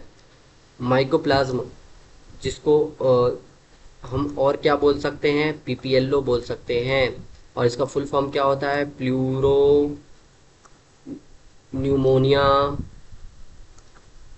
लाइक ऑर्गेनिज्म, ठीक है, ये याद रखना। ये सबसे छोटी सेल होती हैं, कौन, पीपीएलओ। इसका आकार, व्यास और लेंथ दोनों दे रखा है। सामान्यतः आगे क्या लिखा है, सामान्यतः ये यूकैरियोटिक कोशिकाओं से बहुत छोटी होती हैं। जो प्रोकैरियोटिक सेल होती हैं वो यूकैरियोटिक सेल से बहुत छोटी होती हैं, ठीक है। और जो इनका और काफ़ी तेजी से विभाजित होती हैं। इनका आकार देखो, एक यूकैरियोटिक सेल बगल में बना रखी है, यहाँ पे देखो प्रोकैरियोटिक और यूकैरियोटिक सेल एक साथ बना रखी है। ये एक यूकैरियोटिक सेल है, देखो इसका आकार आप देख सकते हो। और ये अलग अलग, एक बैक्टीरिया की सेल है, एक जो है ये किसकी सेल है, पीपीएलओ की सेल है, और ये जो है एक वायरस है। वायरस तो पूरी सेल होता ही नहीं है, तो इसको तो सेल में लिखना गलत है। तो ये जो है बैक्टीरिया की और माइकोप्लाज्म की सेल बना के रखी है। देखो जो नॉर्मल सेल है कितनी बड़ी है, और बैक्टीरिया की सेल देखो इसके आगे कितनी छोटी है। तो ये बहुत छोटी होती है लेकिन काफ़ी तेज़ी से विभाजित होती है। मतलब हमारी यूकैरियोटिक सेल जो है इसको डिवाइड होने में, एक मनुष्य की, एक ह्यूमन सेल को डिवाइड होने में 24 घंटे लगते हैं, 24 आवर लगते हैं। और पता नहीं 24 घंटे में एक बैक्टीरिया की सेल कितनी, एक से पता नहीं कितनी बन जाए, कोई गिनती ही नहीं कर सकता, कोई गिनती ही नहीं कर सकता, इतना ज़्यादा इनका नंबर बढ़ सकता है। तो ये बहुत छोटी होती हैं और काफ़ी तेज़ी से विभाजित होती हैं, इनका नंबर बहुत तेज़ी से बढ़ता है, ठीक है। आगे माप का आकार काफ़ी भिन्न होता है। जो बैक्टीरिया की सेल होती हैं उनके माप का आकार, उनकी जो माप होती है, उनकी जो साइज होती है वो काफ़ी अलग अलग होती है। जैसे पीपीएलओ का साइज दे रखा है आपको, बैक्टीरिया का साइज दे रखा है, 2 का साइज दे रखा है। जीवाणु के 4 मूल आकार होते हैं। अब यहाँ पे जो है जीवाणु के जो है बैक्टीरिया के 4 मूल आकार लिख रखे हैं। मेन ये 4 शेप होते हैं किसी बैक्टीरिया के। एक हो सकता है डंडाकार, बैसिलस नाम से ही पता चल रहा है कैसे होंगे बैसिलस, ये डंडे जैसे, ये बांस के जैसे लंबे लंबे होंगे, ऐसे होते हैं बैसिलस। और आगे जो है गोलाकार लिख रखा है जिसको हम कॉकस भी बोलते हैं, कैसे होते हैं, ऐसे गोल गोल सेल, ये क्या होगा, गोलाकार। आगे जो है कोमाकार, ये कोमाकार होगा जिसको हम इंग्लिश में क्या बोलते हैं, विब्रियो बोलते हैं, कैसे होंगे ये, कोमा के जैसे, जैसे कोमा बनता है वैसे कोमा के जैसे होंगे ये, ठीक है। आगे जो है सर्पिलाकार है, सर्पिल या स्पाइरल, स्पाइरल कैसे होते हैं, ये ऐसी सेलें होती हैं, लंबी लंबी स्पाइरल सेल होती हैं, ऐसी सेल भी हो सकती हैं, तो स्पाइरल भी हो सकते हैं। तो ये अलग अलग 4 शेप बैक्टीरिया के होते हैं। डंडाकार हो सकता है, गोलाकार हो सकता है, कोमाकार हो सकता है और सर्पिल हो सकता है। चारों शेप मैंने बना के दिखा दिया। देखो ये बैसिलस हो गया, ये जो है गोलाकार हो गया कॉकस, और ये विब्रियो हो गया कोमाकार, और ये जो है सर्पिलर, सांप के जैसा है ना, स्पाइरल हो गया, ठीक है। आगे प्रोकैरियोटिक कोशिका का मूलभूत संगठन आकार व कार्य में भिन्नता के बावजूद एक सा होता है। जो प्रोकैरियोटिक सेल होती है उनका आकार अलग अलग होता है, ठीक है, काम भी उनका अलग अलग होता है, अलग अलग प्रोकैरियोट भाई सेल अलग अलग है तो उनका काम भी अलग अलग होगा, लेकिन जो उनका मूलभूत संगठन होता है वो बिल्कुल एक जैसा होता है, एक जैसा होता है। क्या एनसीईआरटी आगे लिखती है, सभी प्रोकैरियोटिक कोशिकाओं में कोशिका भित्ति होती है। जैसे जितने आप प्रोकैरियोटिक सेल देखेंगे, देखो मैंने इसका डायग्राम भी बना रखा है, प्रोकैरियोटिक सेल जितनी होंगी उसमें क्या पाया जाएगा, सेल वॉल पाया जाएगा, सबसे बाहर क्या पाया जाएगा, सेल वॉल पाया जाएगा। ठीक है, ये कोशिका भित्ति मिलती है। जो कोशिका झिल्ली से घिरी होती है, ये गलत लिखा है, कोशिका झिल्ली को, कोशिका झिल्ली को घेरे घेरे होती है। कोशिका भित्ति किसको घेरे रहती है, कोशिका झिल्ली को, जाहिर सी बात है, कोशिका भित्ति ये सेल वॉल है, उसके अंदर पाई जाएगी सेल मेम्ब्रेन। ठीक है, तो कोशिका भित्ति कोशिका झिल्ली को घेरे होती है, ये याद रखना है। आगे, केवल माइकोप्लाज्म को छोड़कर, मतलब माइकोप्लाज्म में सेल वॉल नहीं पाई जाती, माइकोप्लाज्म में सेल वॉल नहीं पाई जाती, सिर्फ और सिर्फ कोशिका भित्ति मिलती है। और बाकी सारे प्रोकैरियोट में क्या पाई जाती है, सेल वॉल पाई जाती है। सिर्फ किसमें नहीं पाई जाती, माइकोप्लाज्म में सेल वॉल नहीं पाई जाती।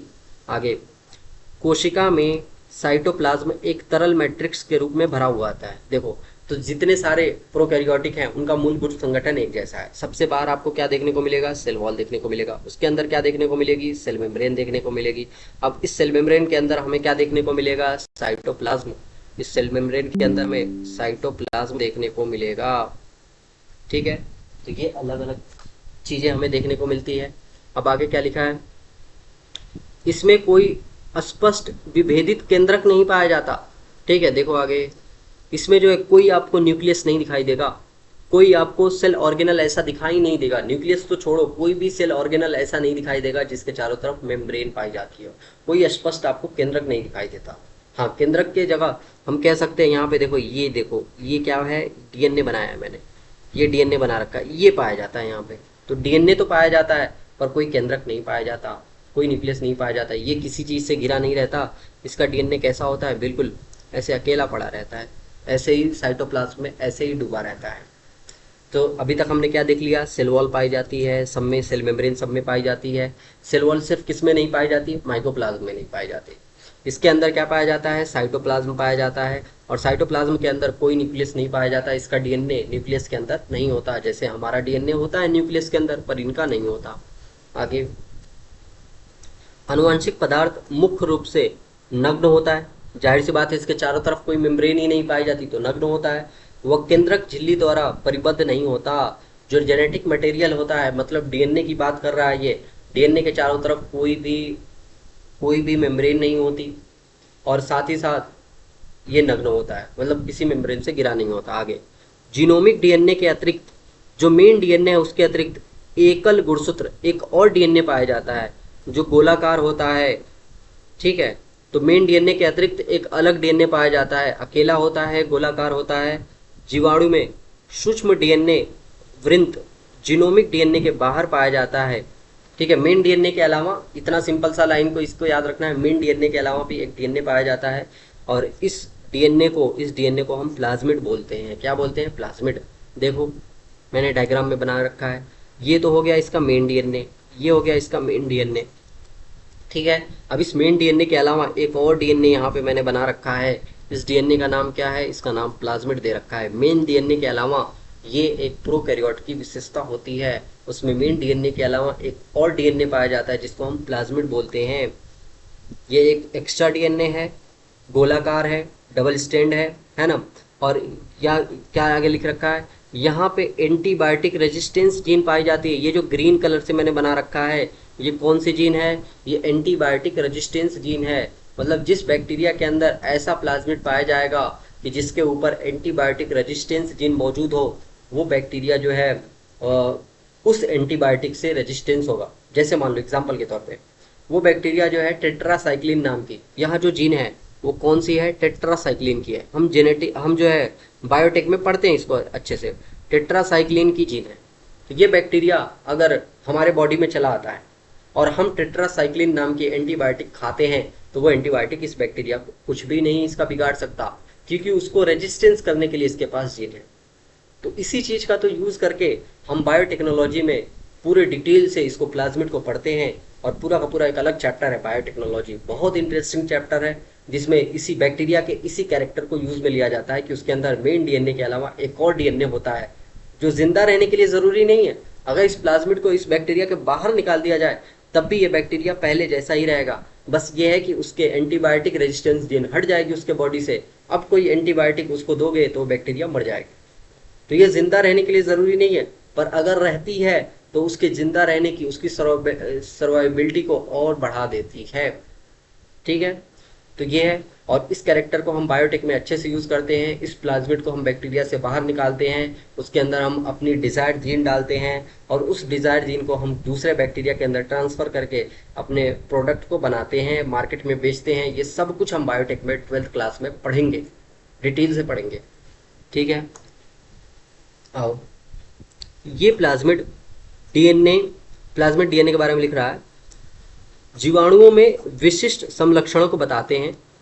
इनमें से एक प्रतिजीवी के प्रति प्रतिरोधी होता है। वही मैंने बताया, प्रतिजीवी मतलब एंटीबायोटिक के लिए क्या होता है, रेजिस्टेंस होता है। तो ये जो है विशिष्ट लक्षणों को, स्पेशल कैरेक्टर्स को बताते हैं। कौन, प्लाज्मिड। जैसे जिन इनमें से एक कौन होता है, प्रतिजीवी के लिए प्रतिरोधी, मतलब जिस बैक्टीरिया के अंदर ये प्लाज्मिड पाया जाएगा वो किसके प्रति रेजिस्टेंस होगा, एंटीबायोटिक के लिए रेजिस्टेंस होगा। ये सिंपल सा है। आगे देखो, एनसीईआरटी खुद लिखती है, आप उच्च कक्षाओं में पढ़ेंगे कि प्लाज्मिड डीएनए वृत्त जीवाणुओं का बाहरी डीएनए के साथ रूपांतरण के प्रबोधन हेतु उपयोगी है। ठीक है, मतलब उच्च कक्षाओं में आप ये पढ़ेंगे जो प्लाज्मिड डीएनए है वो उसको बाहरी डीएनए के साथ हम मिला जुला के कुछ उसमें मॉडिफिकेशंस कर सकते हैं। वो बताएं, हम बायोटेक में पढ़ेंगे इन चीज़ों को। ठीक है, तो इस लाइन को अभी आप अच्छे से नहीं समझ सकते। इस लाइन को हम कब अच्छे से समझ पाएंगे, जब हम बायोटेक चैप्टर पढ़ चुके होंगे, तब इस लाइन को समझ पाएंगे। केंद्रक झिल्ली की बात कर रहा है। न्यूक्लियस के चारों तरफ पाए जाने वाली मेम्ब्रेन यूकैरियोटिक कोशिकाओं में पाई जाती है। ठीक है, तो केंद्रक झिल्ली प्रोकैरियोट में नहीं पाई जाती, यूकैरियोट में पाई जाती है। और केंद्रक झिल्ली का केंद्रक ही नहीं पाया जाता है प्रोकैरियोट में। ठीक है, कोई भी मेम्ब्रेन बाउंड स्ट्रक्चर नहीं पाई जाती है प्रोकैरियोट में, सिर्फ और सिर्फ किस में पाई जाती है, यूकैरियोट में पाई जाती है।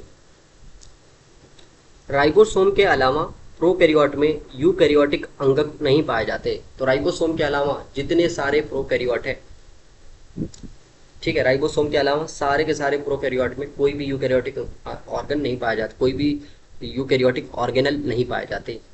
सिर्फ और सिर्फ कौन होता है, राइबोसोम होता है। ये हमने पहले ही देख लिया, राइबोसोम प्रोकैरियोट और यूकैरियोट दोनों में पाया जाता है। इसके अलावा यूकैरियोटिक सेल के कोई भी सेल ऑर्गेनल प्रोकैरियोट में नहीं पाए जाते। वो लाइन यही बताना चाहती है। प्रोकैरियोटिकों में मतलब ऐसे ऑर्गेनिज्म की बात कर रहा है जिसमें प्रोकैरियोटिक सेलों में कुछ विशेष प्रकार के अंतर्विष्ट पिंड मिलते हैं। देखो मैंने दिखा रखा है इंक्लूजन बॉडीज। ये इंक्लूजन बॉडीज यही होती हैं अंतर्विष्ट पिंड। ये सिर्फ किस में पाए जाते हैं, प्रोकैरियोट में पाए जाते हैं, प्रोकैरियोट में पाए जाते हैं। अब ये अलग अलग तरीके के अंतर्विष्ट पिंड होते हैं। आगे हम प्रोकैरियोटिक सेल को जब और डिटेल से पढ़ेंगे, अंतर्विष्ट पिंड के बारे में भी हम डिटेल से पढ़ेंगे वहाँ पे। ठीक है, प्रोकैरियोटिक की यह विशेषता है कि उसमें कोशिका झिल्ली एक विशिष्ट विभेदित आकार में मिलती है जिसे हम मीजोसोम कहते हैं। ये कोशिका झिल्ली के अंतर्वलन होते हैं। देखो मीजोसोम की बात कर रहा है। मीजोसोम जो है, देखो ये सेल मेम्ब्रेन है, ब्लू कलर से मैंने बना रखी है। अब ये सेल मेम्ब्रेन जो है अंदर की तरफ ऐसे अंतर्वलित होकर अलग अलग आकार में ये क्या बना रही है, ये मीजोसोम्स बना रही है। देखो मैंने बना रखा है यहाँ पे, मीजोसोम्स बना रखी है। इसके बारे में भी हम डिटेल से पढ़ेंगे। ये 3 मीजोसोम मैंने यहाँ पे बना रखे हैं, तो ये इसके बारे में भी हम आगे अभी थोड़ी देर में इसके बारे में पढ़ेंगे एनसीईआरटी में ही। ये हल्का फुल्का हमने नॉलेज लिया। अब प्रोकैरियोटिक कोशिकाओं में ही आगे देखो किसकी बात कर रहा है, कोशिका आवरण, सेल इनवलप की बात कर रहा है और उसके रूपांतरण की बात कर रहा है। सेल इनवलप की बात कर रहा है। क्या है सेल इनवलप में, देखो सेल इनवलप में आपको ग्लाइकोकैलिक्स आ जाएगा, ग्लाइकोकैलिक्स सेल वॉल आ जाएगा और सेल मेम्ब्रेन आ जाएगा। देखो क्या लिखती है एनसीईआरटी, अधिकांश प्रोकैरियोटिक कोशिकाओं विशेषकर जीवाणु कोशिकाओं में एक जटिल रासायनिक कोशिका आवरण मिलता है। तो ज़्यादातर प्रोकैरियोटिक कोशिकाओं में, विशेषकर किसमें, बैक्टीरिया के अंदर एक जटिल रासायनिक कोशिका आवरण मिलता है। ठीक है, जिसमें कोशिका आवरण दृढ़ता पूर्वक बंध कर तीन स्तरीय संरचना बनाते हैं। जैसे बाहर की परत ग्लाइकोकैलिक्स, जिसके पश्चात क्रमशः कोशिका भित्ति और ज्योद्रव्य झिल्ली होते हैं। तो डायग्राम में मैंने यही बना रखा है, देखो एक दृढ़ आवरण देखने को मिलता है। सबसे बाहर की तरफ ये क्या है, सबसे बाहर की तरफ ये ग्लाइकोकैलिक्स है, उसके अंदर ये क्या है पीले कलर से, दूसरे को मैं जो दिखा रहा हूँ सेल वॉल है ये, और उसके बाद ये ब्लू कलर की जो है उसमें क्या है, सेल मेम्ब्रेन है ये। तो ये तीन आवरण हमें देखने को मिलते हैं, किसमें, ज्यादातर प्रोकैरियोट में, और स्पेशली किसमें, बैक्टीरिया के अंदर। ये क्या है, एक सेल इन्वलप है, कोशिका आवरण है ये। अब देखो आगे क्या लिखती है, यद्यपि आवरण के प्रत्येक परत का कार्य अलग अलग होता है, सबका काम अलग अलग होता है। ग्लाइकोकैलिक्स का काम अलग अलग होता है, ठीक है। ग्लाइकोकैलिक्स में अभी आप आगे देखेंगे, कुछ ग्लाइकोकैलिक्स कैप्सूल के फॉर्म में पाए जाते हैं, कुछ जो है स्लाइम लेयर के फॉर्म में पाए जाते हैं। आगे हम देखेंगे दोनों के काम अलग अलग है। सेल वॉल का काम अलग है। सेल वॉल जो है कोशिका को एक शेप देती है, आकार देती है, उसको फटने से बचाती है। आगे हम ये भी देखेंगे। सेल मेम्ब्रेन का काम अलग है। तो तीनों का काम, ग्लाइकोकैलिक्स, सेल वॉल और सेल मेम्ब्रेन, तीनों के काम अलग है, लेकिन तीनों मिलकर एक सुरक्षा इकाई बनाती हैं। तीनों के काम अलग हैं, लेकिन तीनों का जो मिलकर क्या बनाती हैं, एक सिंगल प्रोटेक्टिव यूनिट। ये मिलकर प्रोटेक्ट करती हैं, जिस जिस किसी बैक्टीरिया के चारों तरफ ये पाई जाती हैं, उस बैक्टीरिया को ये प्रोटेक्ट करती हैं बाहरी किसी ऑर्गेनिज्म से, ठीक है। वायरस हो सकता है, वायरस से प्रोटेक्ट करती हैं इसको, ठीक है, या किसी दूसरी बैक्टीरिया से प्रोटेक्ट करती हैं, या किसी और चीज़ों से भी प्रोटेक्ट कर सकती हैं, इन्वायरमेंट से प्रोटेक्ट कर सकती हैं, अलग अलग चीज़ों से प्रोटेक्ट करती हैं इनको। जीवाणुओं को उनकी कोशिका आवरण में विभिन्नता व ग्राम द्वारा विकसित अभिरंजन विधि के प्रति व्यवहार के कारण दो श्रेणियों में बांटा गया है। तो कोशिका आवरण, यही ज़्यादातर इसमें सेल वॉल का जिक्र होगा। तो सेल वॉल के बेस के ऊपर, सेल वॉल के ऊपर, या फिर ग्राम नाम के एक साइंटिस्ट थे, ठीक है, ग्राम नाम के एक साइंटिस्ट थे। इन्होंने क्या किया, एक सेल को, प्रोकैरियोटिक सेल को क्या करने की कोशिश की, स्टेन करने की कोशिश। जो प्रोकैरियोटिक सेल ग्राम ने जिसको स्टेन कर दिया, जो स्टेन हो गई उसको उन्होंने बोला ग्राम पॉजिटिव। स्टेन करने के लिए इन्होंने कुछ केमिकल डाला, जैसे एक सेल ली, एक प्रोकैरियोटिक सेल ली, इसको ऊपर उन्होंने कोई केमिकल डाला। केमिकल डालने के बाद अगर ये कलर दिखा दे, कोई रंग जाए, तो इसको हम क्या बोलेंगे, ग्राम पॉजिटिव बैक्टीरिया बोलेंगे, ग्राम पॉजिटिव। और अगर वो कलर नहीं दिखाए, अगर उसके ऊपर कोई केमिकल डालें और दूसरी कंडीशन क्या आ जाए, कोई कलर ना दिखाए वो, तो उसको हम क्या बोलेंगे, वो स्टेन नहीं हुई है, रंगी नहीं है वो, मतलब वो कैसी है, ग्राम नेगेटिव है। तो इस तरीके से बैक्टीरिया दो तरीके की हो सकती है, ग्राम पॉजिटिव हो सकती है और ग्राम नेगेटिव हो सकती हैं। ये सेल वॉल की वजह से होता है, ठीक है। आगे ग्लाइकोकैलिक्स, देखो ग्लाइकोकैलिक्स की बात कर रहा है। सबसे बाहर देखो क्या है, ग्लाइकोकैलिक्स है। उसके अंदर क्या था, सेल वॉल था, और उसके अंदर क्या थी, सेल मेम्ब्रेन थी। तो इन तीनों के बारे में बात करेगा सेल इन्वेलप में। देखो सबसे पहले ग्लाइकोकैलिक्स के बारे में क्या है। ग्लाइकोकैलिक्स विभिन्न जीवाणुओं में रचना और मोटाई में भिन्न भिन्न होते हैं। ये अलग अलग बैक्टीरिया में अपने स्ट्रक्चर में, अपनी मोटाई में अलग अलग हो सकते हैं। जैसे कुछ में ये ढीली अक्षद में होते हैं, जिसे हम औपंक परत कहते हैं, इंग्लिश में स्लाइम लेयर कहते हैं। तो ग्लाइकोकैलिक्स कुछ में कैसे होते हैं, स्लाइम लेयर के फॉर्म में होते हैं, औपंक परत, ये ढीली ढाली स्ट्रक्चर के रूप में होते हैं, ठीक है। और कुछ दूसरों में ये मोटी और कठोर आवरण के रूप में हो सकते हैं, जिसे हम कैप्सूल कहते हैं, संपुटिका। तो कुछ में ये कैप्सूल के फॉर्म में हो सकते हैं। अब जैसे ये होंगे उस तरीके से ये प्रोटेक्ट करेंगे। अब बताओ ये कैप्सूल कैसा है, हार्ड है, मोटा है, तो ये किससे प्रोटेक्ट करता है। जैसे कोई बैक्टीरिया हमारे बॉडी में घुसता है, तो मैंने बताया था कि जो WBC होती है, WBC वो इस बैक्टीरिया के चारों तरफ आके इसको खाना शुरू कर देती है। उसका फैगोसाइट कर लेती है, उसको खा लेती है, निगल जाती है। अब उससे WBC से अगर बचाना होगा तो उसमें कौन काम में आएगा, WBC से प्रोटेक्शन करना होगा तो उसके काम में कौन आएगा, कैप्सूल आएगा। तो कैप्सूल का काम क्या है, WBC से प्रोटेक्शन करना। मतलब ये किसी ऑर्गेनिज्म के अंदर जाएगा तो उसकी WBC उसको मारे ना तो उससे ये प्रोटेक्ट करेगा। कौन? कैप्सूल, क्योंकि हार्ड है, कठोर है, मोटा है इसीलिए। दूसरा जो स्लाइम लेयर है, वो स्लाइम लेयर कैसी होती है? ढीली ढाली होती है, ढीली ढाली, ठीक है। तो इसका काम क्या होता है? बैक्टीरिया की कॉलोनी बनाने में होता है। कॉलोनी बनाने में एक बैक्टीरिया से दूसरी बैक्टीरिया को चिपकाना है, बहुत सारी बैक्टीरियाओं को झुंड बनाना है, एक कॉलोनी बनानी है बैक्टीरिया की, तो उसमें कौन काम में आता है? स्लाइम लेयर आता है। तो यहाँ पे जो ऊपर लिखा था देखो, वो चीज़ें क्लियर हो रही हैं कि तीनों लेयर का काम अलग अलग है, लेकिन तीनों मिलकर सुरक्षा इकाई बनाती है। तो देख लो, तीनों लेयर का काम क्या? एक ही लेयर में जो ग्लाइकोकैलिक्स है वो अलग अलग तरीके का हो सकता है और उनके अलग अलग काम हो सकते हैं। जो कैप्सूल के फॉर्म में ग्लाइकोकैलिक्स होगा उसका काम होगा WBC से प्रोटेक्शन, जो स्लाइम लेयर के फॉर्म में होगा उसका कॉलोनी बनाने में रोल होगा। ठीक है। अगला कोशिका भित्ति की अब बात कर रहा है। कोशिका भित्ति कोशिका के आकार को निर्धारित करती है। सेल वॉल रिजिड होती है, इसीलिए सेल कोशिका के आकार को निर्धारित करती है कि वो कैसी होगी, ऐसी हेक्सागोनल होगी कि स्क्वायर शेप में होगी कि ऐसी गोल होगी, किस तरीके की होगी वो कौन डिसाइड करता है? वो सेल वॉल डिसाइड करती है। इसके चारों तरफ मिलने वाली सेल वॉल डिसाइड करती है।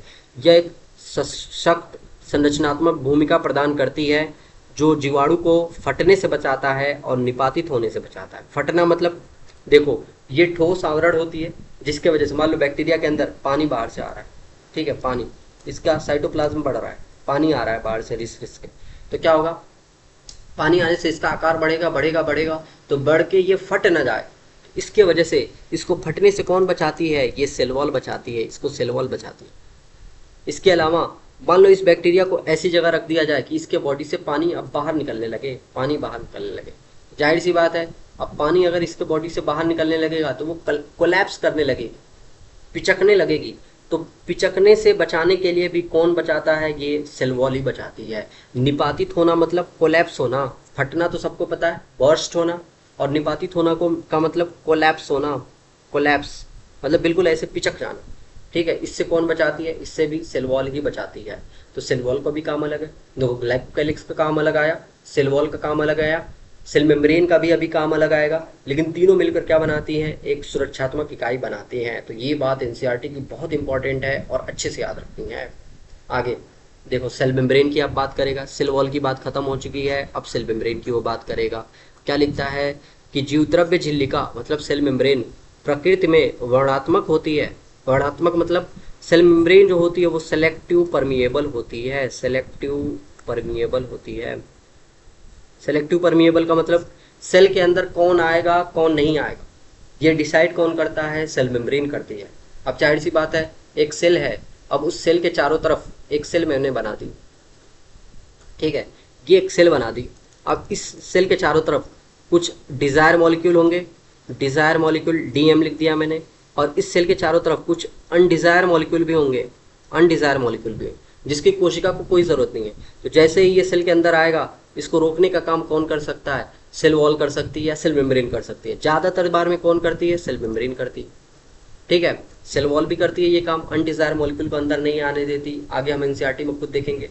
अब मान लो मॉलिक्यूल अंदर आ गया, डिजायर मॉलिक्यूल ही सेल के अंदर आ गए, तो कौन कैसे जाएगा, किस तरीके से जाएगा, सब डिसाइड कौन करता है? सेल मेम्ब्रेन करती है।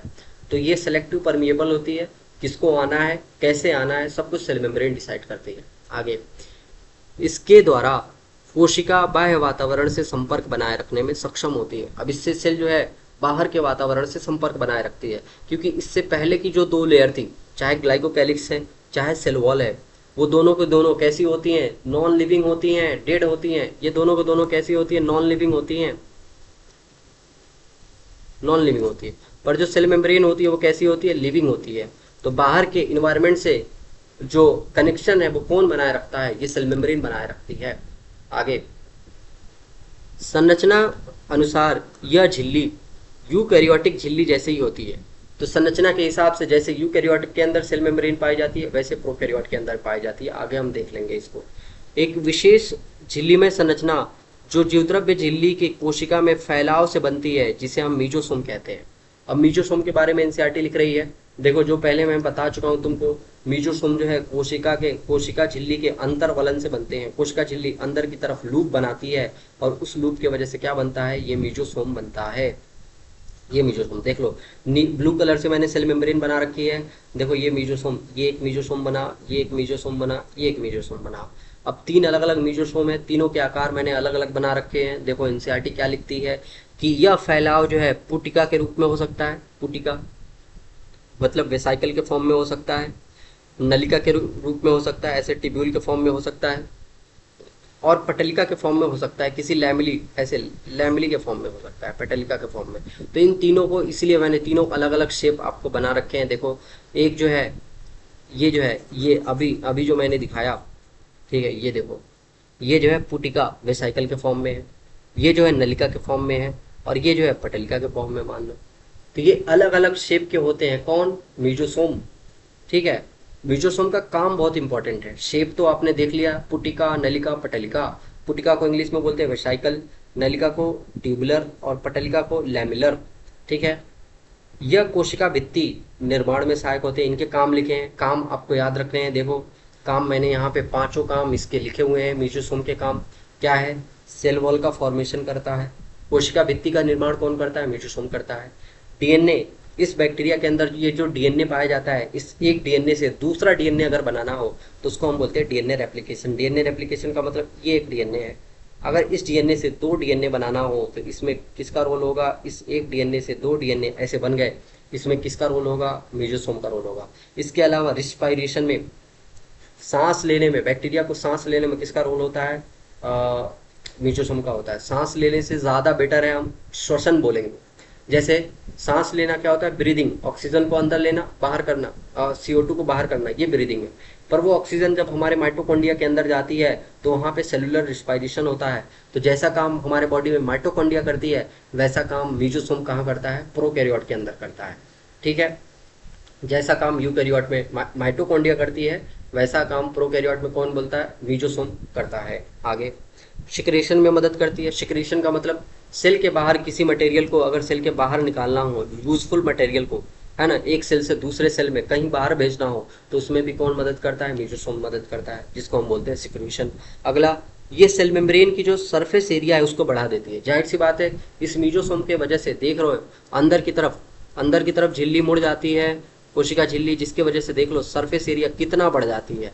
अगर ये सीधी सीधी होती तो सिर्फ इतना होता, पर अंदर की तरफ मुड़ने की वजह से सरफेस एरिया देखो कितना, इसके वजह से ये पूरी की पूरी एरिया क्या हो गई? बढ़ गई। तो इसके वजह से ये सरफेस एरिया बढ़ जाती है, और सरफेस एरिया बढ़ जाएगी तो एंजाइमेटिक रिएक्शंस भी बढ़ जाएंगी, और इस तरीके से सेल की रिएक्शन टोटल ओवरऑल बढ़ जाती है। किसके वजह से? ये मीजोसोम की वजह से। तो 5 काम इसके हैं, याद रखना। पहला, सेल वॉल फॉर्मेशन करते हैं, कोशिका भित्ति का निर्माण। दूसरा, एक डीएनए से दूसरा डीएनए रेप्लिकेशन करने के काम में आती हैं। तीसरा, रिस्पायरेशन के काम में आती हैं, जो माइटोकॉन्ड्रिया के अंदर जैसे होता है वैसे मीजोसोम के भी अंदर होता है। चौथा, यूजफुल मटेरियल को सेल के बाहर भेजने के काम में आती हैं। और पांचवा जो है, सेल मेम्ब्रेन की सरफेस एरिया को बढ़ा देते हैं, जिससे एंजाइमेटिक रिएक्शंस बढ़ जाते हैं। तो ये पांचों काम यहाँ पे लिख रखे हैं, मैं अंडरलाइन कर देता हूँ। कोशिका भित्ति का निर्माण करते हैं, डीएनए का रेप्लिकेशन करते हैं, और इनके संतति कोशिकाओं में वितरण में सहायता करते हैं। रेप्लिकेशन के साथ साथ जो नई सेल बनती हैं, उन नई सेल में भी डीएनए को कैसे उनको वितरित करना है, कैसे बांटना है, इसमें भी सहायता करती है। इसके अलावा श्वसन में, रिस्पायरेशन में, स्रावी प्रक्रियाओं मतलब सिक्रीशन में सहायता करती हैं, और जीवद्रव्य झिल्ली के पृष्ठ क्षेत्रफल मतलब सरफेस एरिया को बढ़ा देती हैं, जिससे एंजाइम मात्रा को बढ़ाने में सहायता मिलती है, जिसकी वजह से एंजाइमेटिक रिएक्शंस बढ़ जाती हैं और ओवरऑल सेलुलर रिएक्शंस बढ़ जाती हैं। कुछ प्रोकैरियोटिक जैसे कि ब्लू ग्रीन एल्गी के कोशिका द्रव्य में झिल्ली में विस्तार होता है, जिसे हम वर्णकी लवक क्रोमोप्लास्ट बोलते हैं, इनमें वर्णक पाए जाते हैं। तो कुछ ब्लू ग्रीन एल्गी यहाँ पे लिख रहा है, कुछ ब्लू ग्रीन एल्गी ऐसे होते हैं, ब्लू ग्रीन एल्गी, जहाँ पे हमें क्या देखने को मिलता है? क्रोमोप्लास्ट देखने को मिलता है, वर्णकी लवक देखने को मिलता है। तो ये बात सीधे सीधे याद रखना, ठीक है। हम डाइवर्सिटी जब पढ़ेंगे, प्लांट डाइवर्सिटी, तो हर चीज़ को डिटेल से पढ़ेंगे। यहाँ प्रोकैरियोट के बारे में आपको बस हल्की फुल्की नॉलेज होनी चाहिए, ठीक है। जीवाणु कोशिकाएं, अब आगे जो है फ्लैजिला की ये बात करने लगा। जीवाणु कोशिकाएं चलायमान हो सकती हैं या अचलायमान हो सकती हैं। मतलब जीवाणु कोशिकाएं ऐसी हो सकती हैं जो एक जगह से दूसरी जगह जा सकती हैं, जिसको हम बोलते हैं चलायमान, या फिर ऐसी भी हो सकती है जो कहीं नहीं जाती हो, एक ही जगह पड़ी रहती हो, उसको हम बोलते हैं अचलायमान। अब देखो आगे क्या लिखा है, यदि वह चलायमान है, यदि वह चलायमान है तो उनमें कोशिका भित्ति जैसी पतली संरचना मिलती है जिसे हम कशाभिका कहते हैं। ठीक है, अगर वो चलायमान होगी तो उसमें क्या पाया जाएगा, फ्लेजिला पाया जाएगा जो कोशिका भित्ति जैसी होती है। ये एनसीईआरटी में दो जगह आपको ऐसा लगेगा दो अलग अलग चीजें लिखी हुई हैं। आगे हम जब फ्लेजिला के बारे में डिटेल से पढ़ेंगे यूकैरियोट के अंदर, तो आप फ्लेजिला को अब क्या पढ़ते हैं कि ये सेल मेम्ब्रेन, ये जो सेल मेम्ब्रेन है इसी का आउट ग्रोथ होती है। जाहिर सी बात है इसका आउट ग्रोथ होती ही होती है, ये सेल मेम्ब्रेन से ही निकलती है बाहर, कौन, फ्लेजिला। लेकिन ऐसा दिखाई देता है कि ये सेल वॉल एक, लेकिन ये बाहर से, जब बाहर से आप इसको देखोगे तो ये सेल वॉल जैसी दिखाई देगी। वही बात इसको लिखिए। तो अगर सवाल ऐसा आ जाए कि फ्लैजिला आउट ग्रोथ किसका है, फ्लैजिला जो कशाभिका है, ठीक है, वो किसकी अतिवृद्धि है, तो अतिवृद्धि की अगर बात आए तो वो आप देना सेल मेम्ब्रेन। ठीक है, सेल मेम्ब्रेन बताना। कोशिका भित्ति जैसी है, कोशिका भित्ति किसके जैसी है, कोशिका भित्ति जैसी है, पर किसकी अतिवृद्धि है, सेल मेम्ब्रेन, सेल मेम्ब्रेन की अतिवृद्धि है। सेल मेम्ब्रेन ही बाहर की तरफ निकलकर क्या बनाती है, फ्लैजिला बनाती है जिसे हम कशाभिका कहते हैं। जीवाणुओं में कशाभिका की संख्या व विन्यास का क्रम भिन्न भिन्न हो सकता है। ठीक है, हम प्लांट डाइवर्सिटी में इन चीज़ों को डिटेल से देखते हैं कि इनका जो है संख्या एक एक बैक्टीरिया से दूसरे बैक्टीरिया में इनकी संख्या अलग अलग हो सकती है और इनके विन्यास भी अलग अलग हो सकते हैं। और हमने यहाँ पे एक दिखाया है विन्यास उसका, उसमें जो है ये जो फ्लैजिला है वो चारों तरफ पाया जा रहा है। ऐसा हमें ई कोलाई के अंदर देखने को मिलता है। ई कोलाई, इश्चेरिशिया कोलाई एक बैक्टीरिया होती है जिसमें देखो यहाँ फ्लैजिला, यहाँ फ्लैजिला, ये फ्लैजिला, ये फ्लैजिला, ये फ्लैजिला, ये फ्लैजिला, ये फ्लैजिला, इतने सारे फ्लैजिला हमने बना के दिखाए यहाँ पे, चारों तरफ इसके फ्लैजिला बना के दिखाया। तो इनका विन्यास और इनकी संख्या, इनका नंबर अलग अलग हो सकता है एक बैक्टीरिया से लेकर दूसरे बैक्टीरिया के अंदर। ठीक है, हमने यहाँ पे चारों तरफ दिखा के रखा है। कुछ में जो है सिर्फ एक तरफ होता है, कुछ में सिर्फ एक फ्लैजिला होता है, कुछ में दो फ्लैजिला होते हैं। तो अलग अलग नंबर भी हो सकते हैं फ्लैजिला के, अलग अलग नंबर हो सकता है और अलग अलग अरेंजमेंट हो सकती है उनकी। जीवाणु कशाभिका, ठीक है, जो बैक्टीरिया की फ्लैजिला होती है वो 3 भागों में बटी होती है। एक फिलामेंट होता है जिसको हम तंतु बोलते हैं, एक होता है अंकुश या फिर हुक बोलते हैं, और एक उसकी बेसल बॉडी होती है। क्या है ये तीनों संरचना, देखो आगे। अब ये जो फ्लैजिला है उसके 3 हिस्से हैं।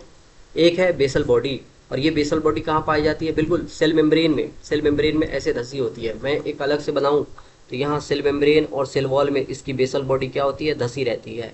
ये बेसल बॉडी मैंने बना दी, क्या बना दी, ये बेसल बॉडी बना दी।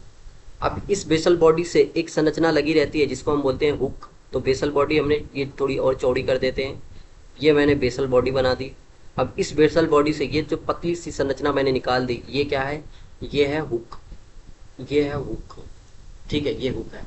अब इसी हुक से बाहर की तरफ ये क्या निकला हुआ है, ये पूरा का पूरा बैक्टीरिया का फिलामेंट निकला हुआ है जो बाहर की तरफ है। ये फिलामेंट निकला हुआ है जो कैसा होता है, सबसे लंबा होता है। फिलामेंट सबसे लंबा होता है। तो किसी भी फ्लैजिला के 3 पार्ट होते हैं। सबसे बाहर की तरफ आपको फिलामेंट दिखाई देगा, बीच में हुक आपको दिखाई देगा जिसको हम बोलते हैं अंकुश, जो फिलामेंट को बेसल बॉडी आधारीय शरीर से जोड़ने का काम करता है। अब तंतु जो है कशाभिका का सबसे बड़ा भाग होता है और ये कोशिका से बाहर की ओर फैला होता है। तो यहाँ पे मैंने जो बाहर की तरफ आपको दिखा रखा है, ये सब के सब इसके क्या दिखा रखे हैं, ये फिलामेंट्स ही दिखाई दे रखे हैं। जो हुक होता है और जो बॉडी होती है वो अंदर की तरफ पाई जाती है। ठीक है, वो अंदर की तरफ पाई जाती है। सिंपल सा है, बस इतना याद रखना है। देखो हुक बना देता हूँ, जो बेसल बॉडी है ये बेसल बॉडी बना दिया मैंने, और इसके अलावा ये हुक छोटा सा बना दिया। ठीक है, तो ये बात ध्यान देंगे आप। आगे, जीवाणुओं की सतह पर पाई जाने वाली संरचना रोम भी हो सकती है और झालर भी हो सकती है। रोम का मतलब पिलाई, झालर का मतलब फिमरी। इनकी गति में सहायता नहीं करती। तो जो रोम होती है, जो झालर होती है, वो गति में सहायता नहीं करती है। रोम जो होती है वो लंबी नलिकाकार संरचनाएं होती हैं जो विशेष प्रोटीन की बनी होती हैं। ठीक है, ये देखो रोम, सबसे पहले मैं रोम आपको दिखा देता हूँ। ये रोम है पिलाई, ठीक है, जिसको इंग्लिश में बोलते हैं पिलाई। अब ये पिलाई जो है कैसी होती है, इलोंगेटेड, लंबी लंबी होती है। ये गति में सहायता नहीं करती, ये गति में सहायता नहीं करती पिलाई। ठीक है, इनका काम क्या है, देखते हैं आगे लिखा है कि नहीं। काम इनका कुछ भी नहीं लिखा, पिलाई का काम आगे कुछ नहीं लिखा। आगे देखो क्या लिखा है, झालर, झालर के बारे में क्या लिखा है, झालर एक लघु शुक जैसे स्मॉल छोटे छोटे ब्रिस्टल लाइक होते हैं, ब्रिस्टल लाइक होते हैं जैसे तंतु होते हैं जो कोशिका के बाहर प्रवर्धित होते हैं। और ये देखो फिमरी मैंने दिखा रखी है, फिमरी क्या होते हैं, यही झालर होते हैं। इससे पहले मैंने ये पिलाई मतलब रोम, रोम में होते हैं। तो ये मैंने छोटे छोटे ये जो निकाल रखे हैं लाल लाल कलर के, रेड रेड कलर के, ये क्या है, ये फिमरी है। और येलो येलो कलर के मैंने जो दिखा रखे हैं वो क्या है, पिलाई है। देखो पिलाई मैंने येलो कलर से दिखा रखा है और फिमरी को रेड कलर से दिखा रखा है। पिलाई मतलब रोम और फिमरी मतलब झालर, तो याद रखना है ये फिमरी मतलब झालर और पिलाई मतलब रोम। अब इनके काम क्या है, इनके काम एनसीईआरटी लिखती है कि कुछ जीवाणुओं में यह उनको पानी की धारा वाली चट्टानों व पोषक ऊतकों से चिपकने में सहायता करती है। अब कुछ बैक्टीरिया में ये काम क्या करती हैं, जैसे पानी की धारा बह रही है, अब पानी की धारा में क्या होगा, बैक्टीरिया भी बहता रहेगा क्योंकि बैक्टीरिया हल्का सा है, छोटा सा, पानी की धारा के साथ स्टीम के साथ बहता रहेगा। अब बहते बहते मान लो कोई चट्टान आ गई, अब उस चट्टान को बैक्टीरिया को पकड़ के वहीं पे रहना है, तो इसमें कौन मदद करेगा, यही रोम और झालर इसमें मदद करते हैं। अब पोषक ऊतकों, और मान लो कोई ऑर्गेनिज्म मिल गया, कोई होस्ट मिल गया, ठीक है, जहाँ से इनको खाना लेना है, जहाँ से इनको खाना खाना है, वहां से उनसे चिपकने में कौन मदद करेगा, उनसे भी चिपकने में ये रोम और झालर ही मदद करते हैं। ठीक है, तो इतनी सिंपल सी चीजें हैं जो आपको अच्छे से याद रखनी है। आगे अब जो है एक प्रोकैरियोटिक सेल में और क्या पाया जाता है, राइबोसोम पाया जा सकता है और इंक्लूजन बॉडीज पाया जा सकती है। इन दोनों के बारे में लिख रही है एनसीईआरटी। क्या लिख रखी है कि प्रोकैरियोट में राइबोसोम कोशिका की जीवद्रव्य झिल्ली से जुड़े होते हैं। क्या लिखा है, एक प्रोकैरियोटिक सेल में सबसे बाहर मान लो ये सेल वॉल मैंने बना दी, ठीक है, और इसके अंदर मैंने ये सेल मेम्ब्रेन बना दी। अब प्रोकैरियोट में जो राइबोसोम है कहाँ जुड़े होते हैं, यही इसकी जीवद्रव्य झिल्ली, मतलब किससे जुड़े होते हैं, सेल मेम्ब्रेन से जुड़े हुए होते हैं। और साथ ही साथ साइटोप्लाज्म में भी हो सकते हैं, कोई दिक्कत नहीं, साइटोप्लाज्म में भी हो सकते हैं। ये 15 से 20 नैनोमीटर आकार के होते हैं। ठीक है, इनका आकार, इन राइबोसोम का अगर मैं आकार की बात करूं, राइबोसोम, तो इनका आकार कितना होता है, 15 से 20 नैनोमीटर आकार के होते हैं। नैनोमीटर बहुत छोटे से होते हैं। अब ये दो उप इकाइयों के बने होते हैं, 50S और 30S, जो आपस में मिलकर 70S बनाते हैं। 70S प्रोकैरियोटिक राइबोसोम बनाते हैं। तो जो राइबोसोम होता है प्रोकैरियोटिक सेल के अंदर, वो कितना होता है, 70S होता है, जो दो दो सब यूनिट से मिलकर बना होता है। एक होती है 50S और एक होती है 30S। आपको कभी भी इनको डायरेक्ट नहीं जोड़ना है। अब डायरेक्ट जोड़ दोगे तो 80S लिख दोगे, ठीक है, जो ऐसा नहीं है, क्योंकि ये S जो है वो एक स्वेडबर्ग यूनिट होती है। हम इसी चैप्टर में जब राइबोसोम पढ़ेंगे यूकैरियोट के अंदर, तो वहाँ पे इस S के बारे में बताया गया है। ये S क्या है, एक स्वेडबर्ग यूनिट है जो इसके माप को या फिर इसके घनत्व को बताती है इनडायरेक्टली। ठीक है, तो इसको डायरेक्ट नहीं जोड़ सकते। 50S और 30S मिलकर 80S नहीं बनता है, 70S बनता है। ये बात आपको याद रखनी है। ठीक है, जो यूकैरियोट होता है उसमें 80S राइबोसोम पाया जाता है, जो किससे मिलकर बनता है, 60S और 40S से मिलकर बना होता है। तो यहाँ पे 60 और 40 100 नहीं बनाता, 80 बनाता है। तो आपको याद रखना है 80 किससे बनता है, 60 और 40 से बनता है, न कि 50 और 30 से। कहाँ पे, इस राइबोसोम में। ठीक है, आगे राइबोसोम के ऊपर प्रोटीन संश्लेषित होती है। इस राइबोसोम का क्या काम है, प्रोटीन बनाना, इसीलिए राइबोसोम को हम प्रोटीन फैक्ट्री भी कहते हैं। क्या लिख रखा है इसमें, बहुत से राइबोसोम एक संदेशवाहक आरएनए से संबंध होकर, क्या लिख रखा है, बहुत से राइबोसोम, ये बात अलग से है। बहुत से राइबोसोम मतलब एक से ज्यादा राइबोसोम, और एक mRNA, संदेशवाहक आरएनए मतलब एक मैसेंजर आरएनए। ठीक है, ये मिलकर एक श्रृंखला बनाते हैं जिसे हम बहु राइबोसोम, पॉलीराइबोसोम या पॉलीसूत्र, बहुसूत्र, मतलब क्या लिखा है इसको, पॉलीसोम कहते हैं। तो पॉलीराइबोसोम या पॉलीसोम कहते हैं किसको, जब बहुत सारे राइबोसोम, देखो मैंने बना रखा है डायग्राम ये इसका पॉलीराइबोसोम का। ये पॉलीराइबोसोम क्या होता है, ये एक mRNA हो, ये mRNA ब्लू कलर से मैंने बना रखा है, और इस mRNA के ऊपर बहुत सारे राइबोसोम, 1 2 3 4, ये अलग अलग राइबोसोम जो हैं जब मिलते हैं तो इससे क्या बनता है, पॉलीराइबोसोम बनता है, या फिर इसको हम पॉलीसोम भी बोलते हैं। अब इसका काम क्या होता है, इसका काम होता है प्रोटीन सिंथेसिस। तो ये क्वेश्चन प्रीवियस ईयर में एक बार आ चुका है, तो आप याद रखना, पॉलीराइबोसोम या पॉलीसोम में एक एमआरएनए होता है, एक मैसेंजर आरएनए। एमआरएनए का पूरा नाम क्या लिखेंगे आप? Messenger RNA. ठीक है, 12वीं क्लास में हम सब आरएनए के बारे में पढ़ेंगे, एमआरएनए, आरआरएनए, टीआरएनए, सारे आरएनए के बारे में पढ़ेंगे। आप बस एमआरएनए याद रखना। अब ये एमआरएनए में किस किस इंफॉर्मेशन होती है? प्रोटीन बनाने की इंफॉर्मेशन यहीं पे होती है। तो ये प्रोटीन बनाने के काम में आता है, तो इसलिए यहाँ पे प्रोटीन सिंथेसिस होती है। क्या लिख रखा है आगे? बहुसूत्र मतलब पॉलीसोम का राइबोसोम संदेशवाहक आरएनए से संबद्ध होकर प्रोटीन निर्माण में भाग लेता है। तो ये जो पॉलीसोम होता है उसका राइबोसोम एमआरएनए से जुड़कर क्या बनाने के में सहायक होता है? वो प्रोटीन बनाने में सहायक होता है। अब एक आखिरी चीज जो प्रोकैरियोटिक सेल के बारे में यहाँ बची हुई है वो है अंतर्विष्ट पिंड, जिसको हम इंग्लिश में क्या बोलते हैं? Inclusion body, inclusion bodies. ठीक है, अब इस इंक्लूजन बॉडीज में क्या क्या आते हैं? देखो क्या लिखा है, प्रोकैरियोटिक कोशिकाओं में बचे हुए पदार्थ कोशिका द्रव्य में अंतर्विष्ट पिंड के रूप में संचित रहते हैं। अब प्रोकैरियोटिक सेल में जो भी पदार्थ बच जाते हैं, ठीक है, जो पदार्थ मेटाबॉलिज्म के काम में आ गए, उसके अलावा जो चीजें बच जाती हैं वो किसके रूप में पाई जाती हैं? अंतर्विष्ट पिंड के रूप में इस सेल के अंदर संचित हो जाती है, स्टोर हो जाती है। ये जो है झिल्ली के द्वारा घिरे नहीं होते हैं, ये झिल्ली किसी भी मेम्ब्रेन के द्वारा घिरे नहीं होते हैं एवं कोशिका द्रव्य में स्वतंत्र रूप से पड़े रहते हैं। जैसे मैंने यहाँ पे आपको दिखाया, एक प्रोकैरियोटिक सेल, यहाँ पे आखिरी चीज क्या बची थी? इंक्लूजन बॉडीज बची थी। ये इंक्लूजन बॉडीज जो है, अंतर्विष्ट पिंड जो है, देखो पूरी सेल में ऐसे ही पड़े हुए हैं, यहाँ पे, यहाँ पे, यहाँ पे, ये पूरी सेल में ऐसे ही पड़े रहते हैं। ठीक है, इनके चारों तरफ कोई मेम्ब्रेन नहीं पाई जाती, ये स्वतंत्र रूप से सेल के अंदर ऐसे ही पड़े रहते हैं। इनको हम क्या बोलते हैं? इंक्लूजन पिंड या अंतर्विष्ट पिंड बोलते हैं। अब इसके क्या क्या एग्जाम्पल हैं? जैसे फॉस्फेट ग्रेन्यूल, ठीक है, फॉस्फेट ग्रेन्यूल। इसके अलावा साइनोफाइसिन ग्रेन्यूल, साइनोफाइसिन कणिका है, साइनोफाइसिन ग्रेन्यूल। इसके अलावा ग्लाइकोजन ग्रेन्यूल, ठीक है,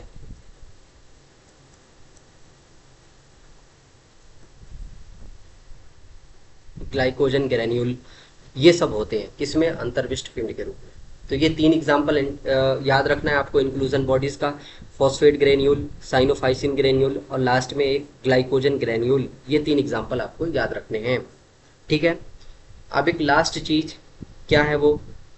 गैस वैक्यूल। गैस वैक्यूल के बारे में एनसीईआरटी लिखती है क्या? गैस राजधानी, गैस वैक्यूल्स। अब ये गैस वैक्यूल्स किस में पाई जाती हैं? नील हरित शैवालों में पाई जाती हैं। नील हरित शैवाल मतलब ब्लू ग्रीन एल्गी, इसके अंदर पाई जाती है। इसके अलावा ये गैस वैक्यूल कहाँ पाई जाती है? ये जो है हरी, देखो क्या लिखी है, बैगनी और हरी प्रकाश संश्लेषित जीवाणुओं में पाई जाती है, जिसको हम क्या लिखते हैं? पर्पल सल्फर बैक्टीरिया, इसमें पाई जाती है। ठीक है, और एक होती है green sulphur bacteria, green sulphur bacteria, ये पाई जाती है। इसके अंदर क्या पाई जाती है? गैस वैक्यूल्स पाई जाती हैं। तो ये बैक्टीरिया ऐसे होते हैं, ठीक है, जो क्या कर सकते हैं? फोटोसिंथेसिस कर सकते हैं। ये बैक्टीरिया फोटोसिंथेसिस कर सकते हैं, फोटोसिंथेसिस कर सकते हैं। जितने बैक्टीरिया होते हैं उसमें सिर्फ यही एक बैक्टीरिया है जो क्या कर सकते हैं? फोटोसिंथेसिस कर सकते हैं। और ये ब्लू ग्रीन एल्गी भी फोटोसिंथेसिस कर सकता है, ये भी फोटोसिंथेसिस कर सकता है, ये भी एक बैक्टीरिया का ही टाइप है। तो ये सब के सब जिसके अंदर गैस वैक्यूल पाई जाती है ये फोटोसिंथेसिस कर सकते हैं, इसीलिए इनके लिए इनके आगे क्या लिखा है? प्रकाश संश्लेषी लिखा है। ठीक है, फोटोसिंथेटिक बैक्टीरिया लिखा हुआ है। ठीक है।